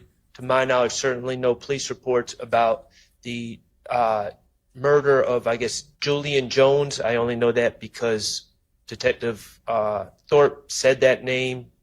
No mention of the Javaris Crittenden case. There's no mention of that in the discovery, to my recollection. Particular incident, but I just don't want it to repeat in the future. Your Honor, and that's another thing. These matters that are alleged by the defense as being extrinsic, uncharged matters, they're not. When we're asking about them, and just to cap off something Mr. Sharp said, we've had a witness already talk about the Crittenden murder earlier on, and Trontavia Stevens' involvement in it, just to put a point on that. But the assertion that these are extrinsic, uncharged matters are efforts, we believe, to curtail the state's right to prove its case through valid questions that are not the nature of the enterprise and the means by which particular people participate in the enterprise. Well, I'm not sure that evidence, it's not going to come in through this witness in this way anyway, but I'm not sure how evidence that Porter told Crittenden Stevens' whereabouts No, so in any way establishes any of your elements that you need to prove for RICO. So, Your Honor, since we're not talking about this particular one, the point that I was making is that this detective's investigation involved two members of Rock Crew and information he was able to obtain through other persons associated broadly. I'm not arguing or trying to get that in. I'm saying that there will be times when we are asking about matters that I have heard alleged are extrinsic, but they are not. And I guess it's on, if there's an objection, that's one thing, but the defense is in no way entitled to know every time we're going to ask about something that tends to prove what it is that we are alleging in the indictment. And so to the extent that that's what is being asserted, we vehemently disagree with that. We are not and will not go further into that particular inquiry with Detective Thorpe about that particular murder. But instances that involve actions and YSL members that witnesses have personal knowledge of are relevant to show the existence and nature of the enterprise and other material elements. I guess we'll just have to see as the evidence plays out. All right, let's get the witness and the jury back in. Was the investigation into the murder of Donovan Thomas the most exposure or most extensive investigation you've done that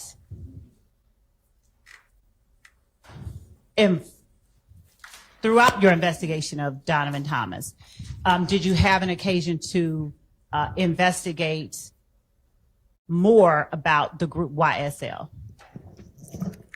Yes, ma'am. Was that the most extensive investigation that you have done that has involved or in which the name or group YSL has come up? Objection, Your Honor. Sustained. What is when you went out to Van Ira on January the 11th of 2015, was Deshaun Quarterman the only one you talked to? I recall, yes. Did you speak with an Emmett Yarborough as well? Yes. All right. Excuse me. Without talking about anything that Emmett Yarborough said,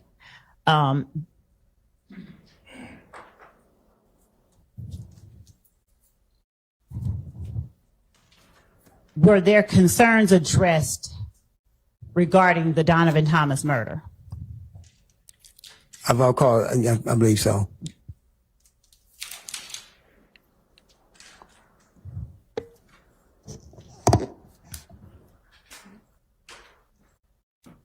When you collect shell casings, when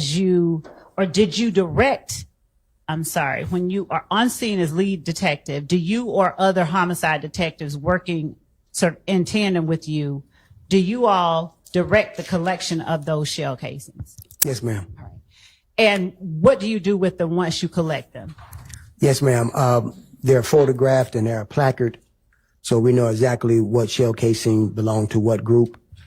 And at the time, our crime scene investigations unit, they collect the shell casings, and we at that time, we turn them in directly to the GBI firearms. Now, do you all also have with the Atlanta Police Department, do you all also have a firearms section or a department that conducts NIBIN comparisons? Yes, ma'am, we do now. Is Jennings Kilgore the person that does that? Yes, ma'am. Did you work during the investigation into the murder of Donovan Thomas with ATF as well as the GBI? Yes, ma'am. Was some of the evidence that was collected in later associated incidents submitted to the ATF versus the GBI? I believe so, they were. Yes, ma'am.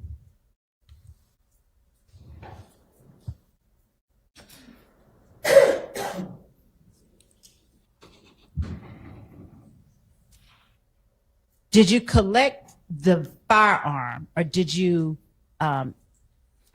interact with the person that you saw going into the barber shop with the assault rifle? Yes. Right. Did you collect that firearm? Yes, I did. At various points in your investigation, did you gain information that caused you to interact with a Quintez Griffin? Yes, ma'am. And did that person have a nickname? Yes, ma'am. What was that nickname? Head, Head. Now, how was Head ever brought in as a suspect? Yes, he was. And was he interviewed? Yes, he was. Did you collect any information, any evidence from that arrest of Quintez Griffin? Yes. All right. And was that evidence submitted to the GBI or the ATF? Either one? Yes, ma'am. All right.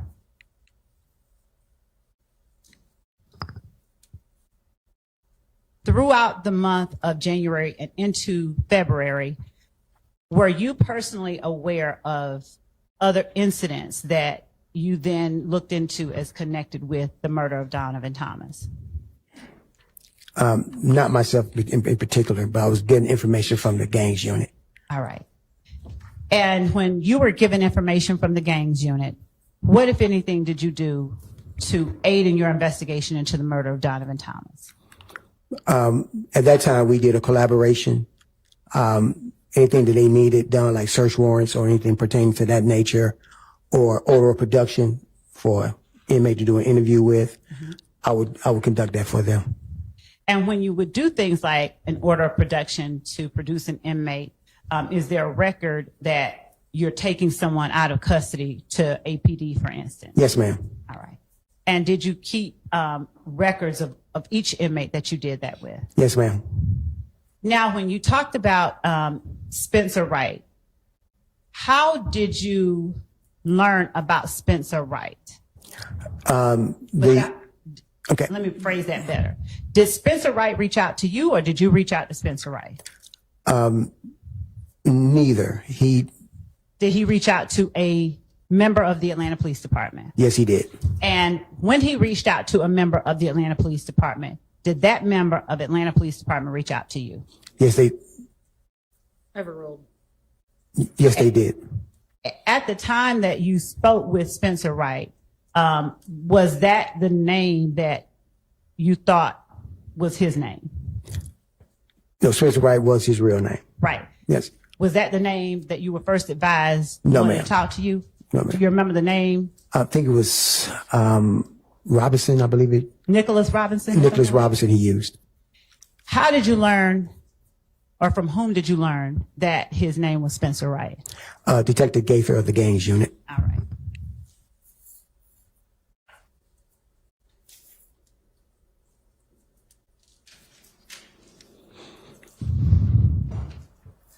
Between January of 2015 and October of 2015, when you interacted with Spencer Wright, were there any other steps that you took that you can describe for the jury to help you solve the murder of Donovan Thomas without going into anything anybody said, just the steps that you took?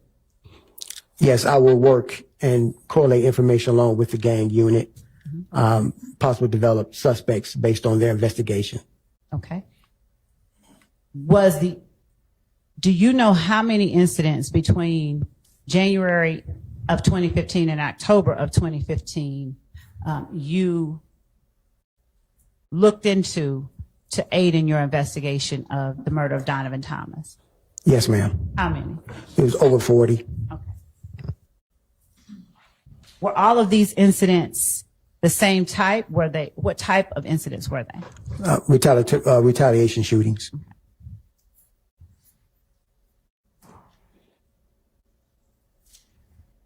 Did you interview the people who were affected by the shootings? Did you have an occasion to interact with or interview any of the people who were affected? No. Did members of the Atlanta Police Department, Yes, ma'am. responding officers, Yes, ma'am. In the gang unit.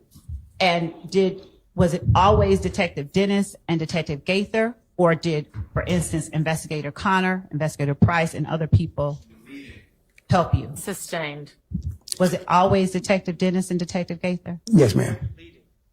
Sustained. Who in the gang unit gave you information during the course of your investigation of the murder of Donovan Thomas? It was Detective Gaither, Detective Dennis, and Detective Underwood at times gave me information also. Detective Underwood, did she work in any other capacity with any other agency? I believe she worked hand in hand with the ATF. Was she a task force officer? I believe so. Yes, ma'am. Did Detective Underwood ever participate in any of your interviews with persons that you found were of interest in your investigation? Not that I can recall. Did Detective Dennis and Gaither? Yes, ma'am. Were they the only persons who helped or participated in these interviews? Yes, ma'am. Do you know how many interviews you conducted in trying to find out or solve the Donovan Thomas murder? Objection to solve. Objection to what? To Solve. Oh, okay. Sustained. I asked, To did he help. to Just okay. rephrase it. Do you know how many interviews that you conducted to aid in your investigation into the Donovan Thomas murder? Probably a little bit more over 12, a dozen or more. Were these between January and October 2015, or did you do any after that date? After that date. All right. Now,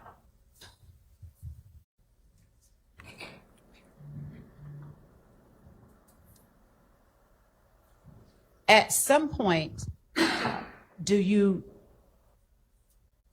try to locate or determine what vehicle that is that you saw, that grayish vehicle that you saw in the surveillance? Yes, ma'am. What steps do you take to identify that vehicle? It was one based on a description given by one of the victims. I started sending around to other officers or detectives in the Atlanta Police Department who are very familiar with vehicles. And without talking about what anyone says, unless I specifically ask you, beyond seeking information from other people, did you take any other steps to identify that vehicle? No, ma'am. That's about it. At what point did you learn of did you ever learn of a specific make and model vehicle that you were interested in that investigation of Donovan Thomas's murder? Yes, ma'am. What was the specific make and model of the vehicle you were interested in? I believe it was an Infiniti Q35. Okay.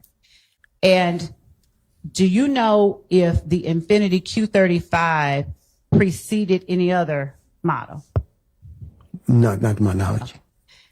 Now, when you became interested in the Infiniti Q35, did you do anything to determine who had or whose vehicle it may have been?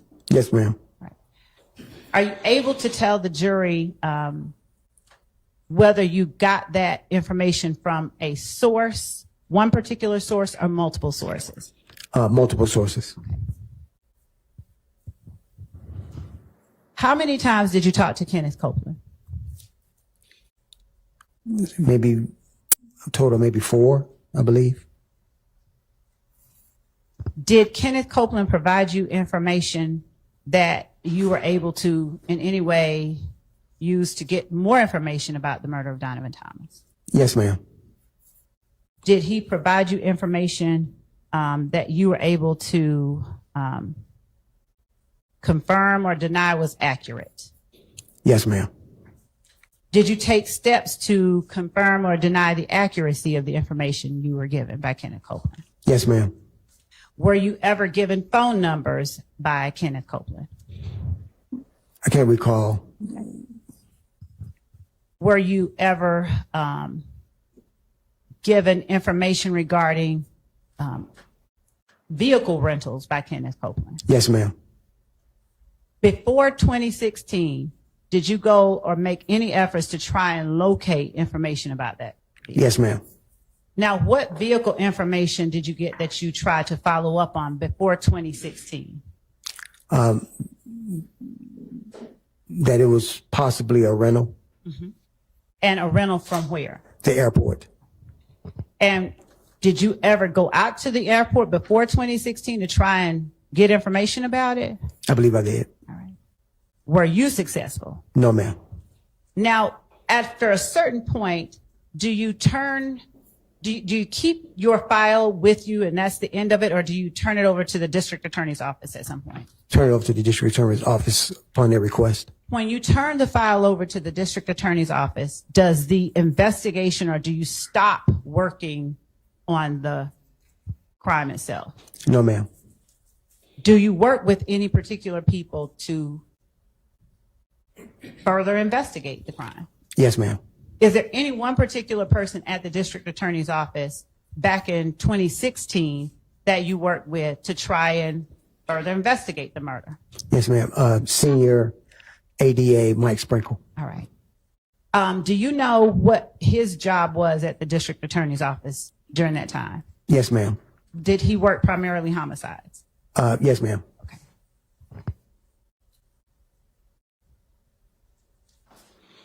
Did you participate in any interviews with Senior ADA Mike Sprinkle back in 2016? Yes, ma'am. Based on, were you able to get information from Senior ADA Mike Sprinkle that you didn't have before 2016? Yes, ma'am. All right. Did you make any effort to follow up on that information? I did, because I worked with him. He was doing the follow-ups and let me know. Okay.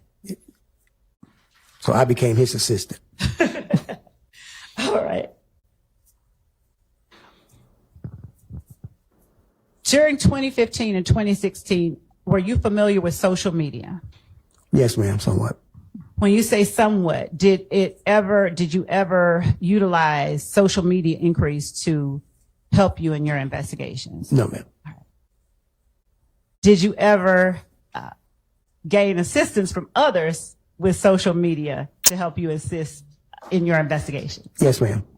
And for the Donovan Thomas murder, do you recall who it was, if anyone, that gave you social media assistance? I believe it was Detective Gaither and Senior ADA Mike Sprinkle. All right. And how is it that Detective Gaither assisted you with social media? She would tell me about different media posts, Okay. what is being spread around on Instagram, media posts, social media, period, about this incident. Would she capture any of those posts and provide them to you? Yes, ma'am. But she'll tell me that she's looking into this to verify. Okay. What about Senior ADA Sprinkle? Did he look into social media information to help you in your investigation? Yes, he did. Did he provide you with social media accounts and posts that aided you in your investigation? Yes, ma'am. Okay.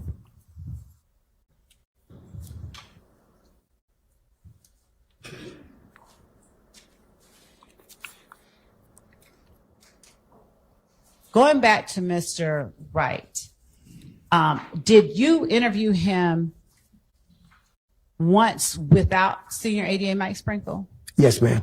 Did you interview him again with Senior ADA Mike Sprinkle? Yes, ma'am. All right. What about Quindarius Zachary? Did you ever conduct any interviews of Quindarius Zachary, not getting into anything he said? Yes, ma'am. Right. Do you know how many you conducted? Maybe about 2 or 3. Okay.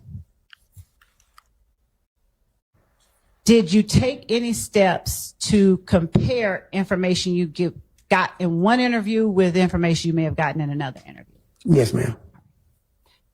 Did you in any way use those comparisons to sort of either dispel information as untrue or corroborate information? Yes, ma'am.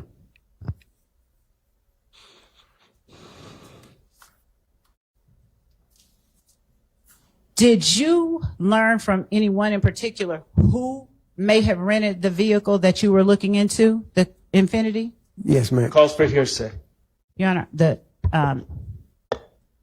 evidence has come in, and if we may approach so that I don't speak more improperly. Thorpe, before you got the name Jeffrey Williams from Kenneth Copeland as being the person who rented an Infiniti from Hertz. Did you know that Jeffrey Williams had rented an Infiniti from Hertz? No, ma'am.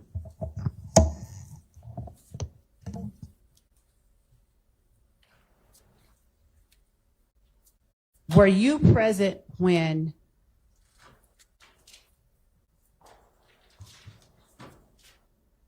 are you aware of whether members of the district attorney's office, in conjunction with the Atlanta Police Department, went back out to Hertz in 2016? Yes, ma'am, I'm aware. Did you all talk to the same set of people? When you went in 2015, do you know if who you talked to was the same persons that they talked to in 2016?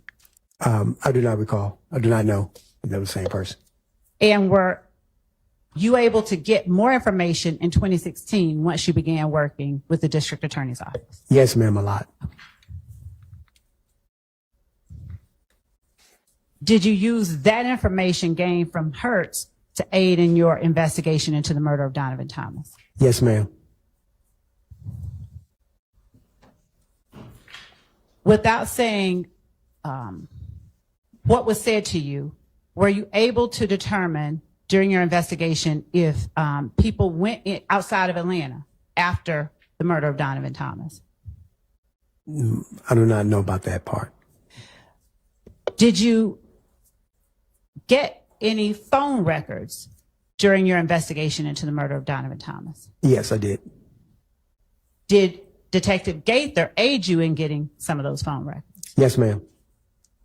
And when you get phone records in investigations like this, would you tell the jury how it is that these records assist you in your investigation in trying to determine who murdered somebody?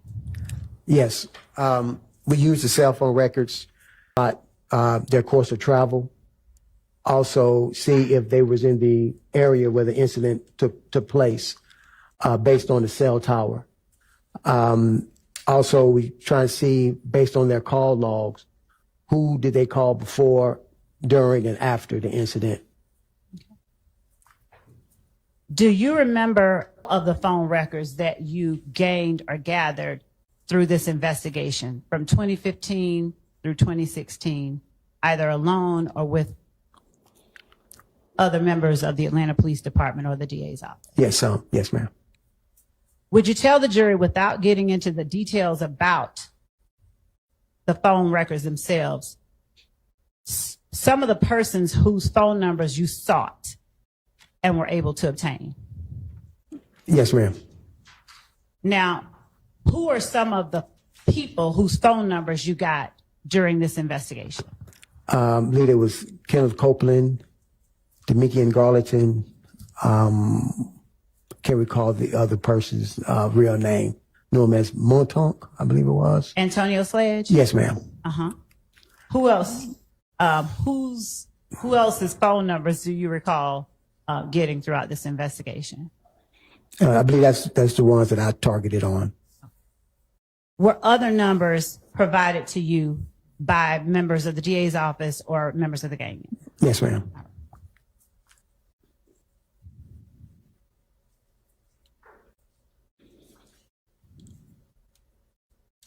When you met with the people that you interviewed, did you show them the surveillance footage and attempt to get information about this footage from the people you interviewed?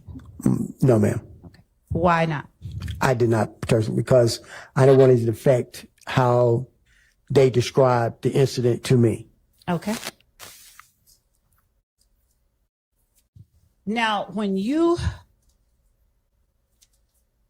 how is it that you reach a point where you turn the case over to the DA's office? For you generally, at what point are you saying, okay, here, DA's office, take the case? Usually have a conversation with the DA's office, a meeting. Mm-hmm. At that time, that ADA or senior ADA made a determination to transfer the file to me, your full investigation completed, and we'll take a look at it and move forward from there. And we need your assistance. We'll give you a call. Okay. Follow up for investigations. Is your completion of the file followed up by a determination or an indictment or a dismissal or something like that? Yes, ma'am. All right. And who makes that decision ultimately, whether to present it or to dismiss it, as it relates to people that you've turned over to the DA's office? The ADA's office. And does the district attorney's office always agree with the determinations that you've made in your investigation? No, ma'am. And do they ever ask you after you've turned over a file to? The question was going to be, has he ever been asked to get more information after they get a file from him? I don't know how that's hearsay. It's a request, so it's not hearsay. And does he act on that? Why don't you just ask the second question? Okay. Sustained. Yes, Your Honor. Do you ever act on Do you ever act on requests from the DA's office for additional information even after you've turned the file over to them? Yes, ma'am. And when you act on that, do you turn over to the DA's office whatever information you get that they've asked for? Yes, ma'am.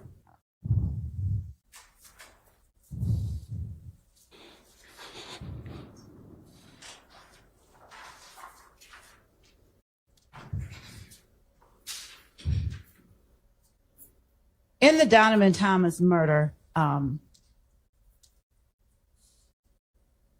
do you know whether the shell casings from those scenes you described were compared to see if there were any NIBIN matches? Yes, ma'am. Was that done at your request, the gang units, or someone else's? My request.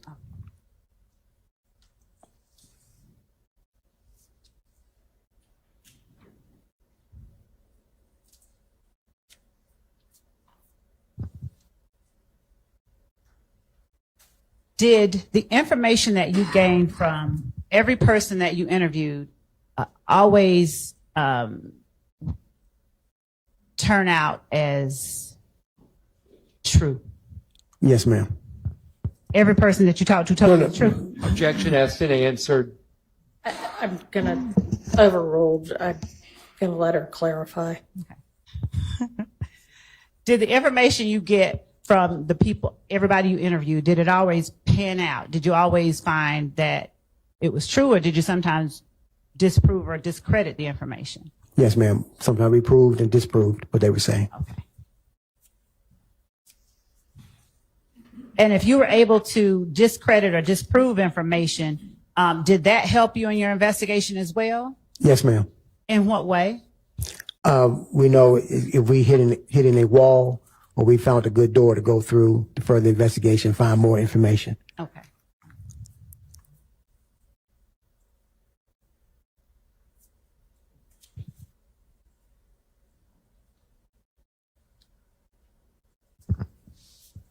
Do you particularly in your homicide investigations ever attempt to listen to jail recordings to get more information about your homicide? Yes, ma'am. And did the DA's office get you information about jail recordings that aided in your homicide? Yes, ma'am. Was that Senior ADA Mike Sprinkle? Yes, ma'am. Did you also work with David White? Yes, ma'am. And was that ADA Sprinkle's investigator? Yes, he was.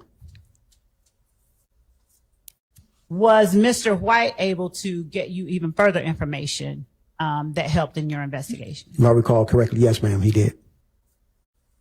Do you know where, did you ever determine where the vehicle that you were interested in from Hertz ended up? No, ma'am, I was able to determine what happened to it.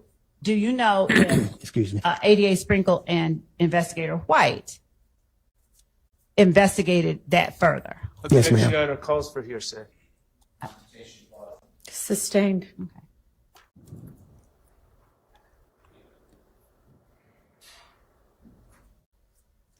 Without saying what information, did you get any more information about where that vehicle ended up from either Investigator White or ADA Sprinkle? Yes, ma'am.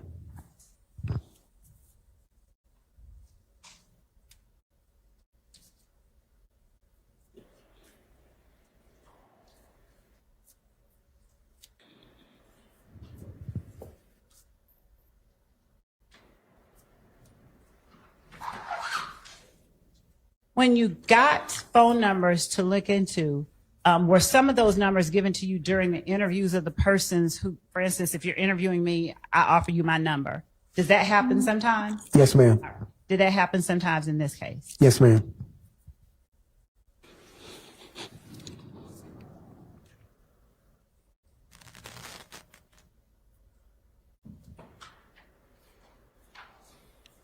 Where was Spencer Wright located when you first went to talk to him?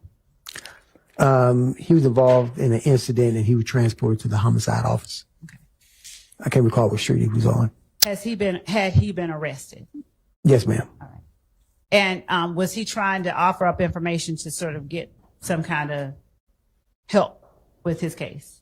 Not to my recollection, no, ma'am.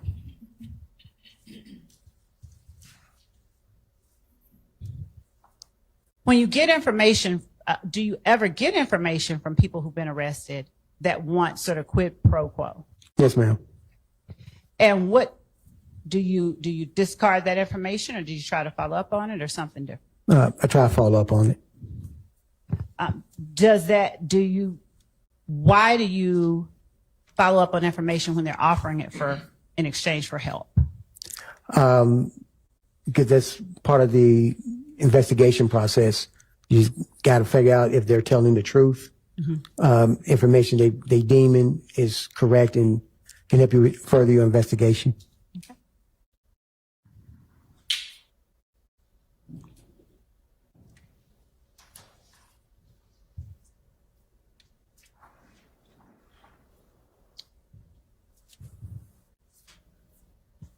Were you able to get information about persons you did not previously find of interest after you began working with ADA Sprinkle? Yes, ma'am.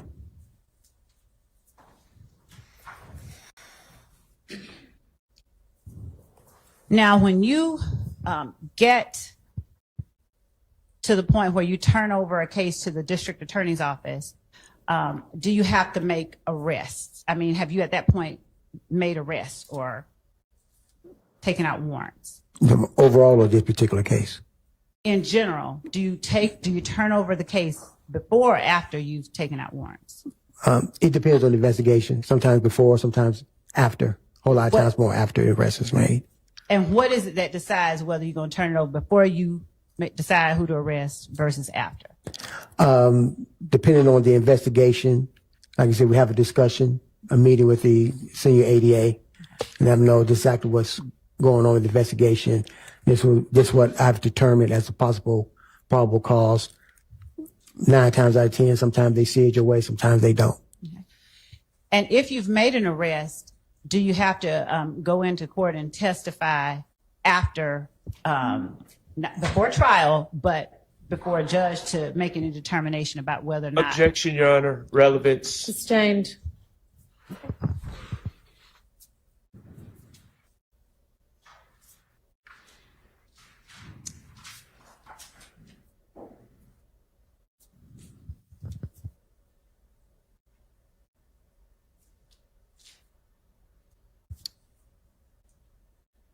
Were some of the people that ultimately you believe, Your Honor, I need to approach because there's a question that I don't, this going to.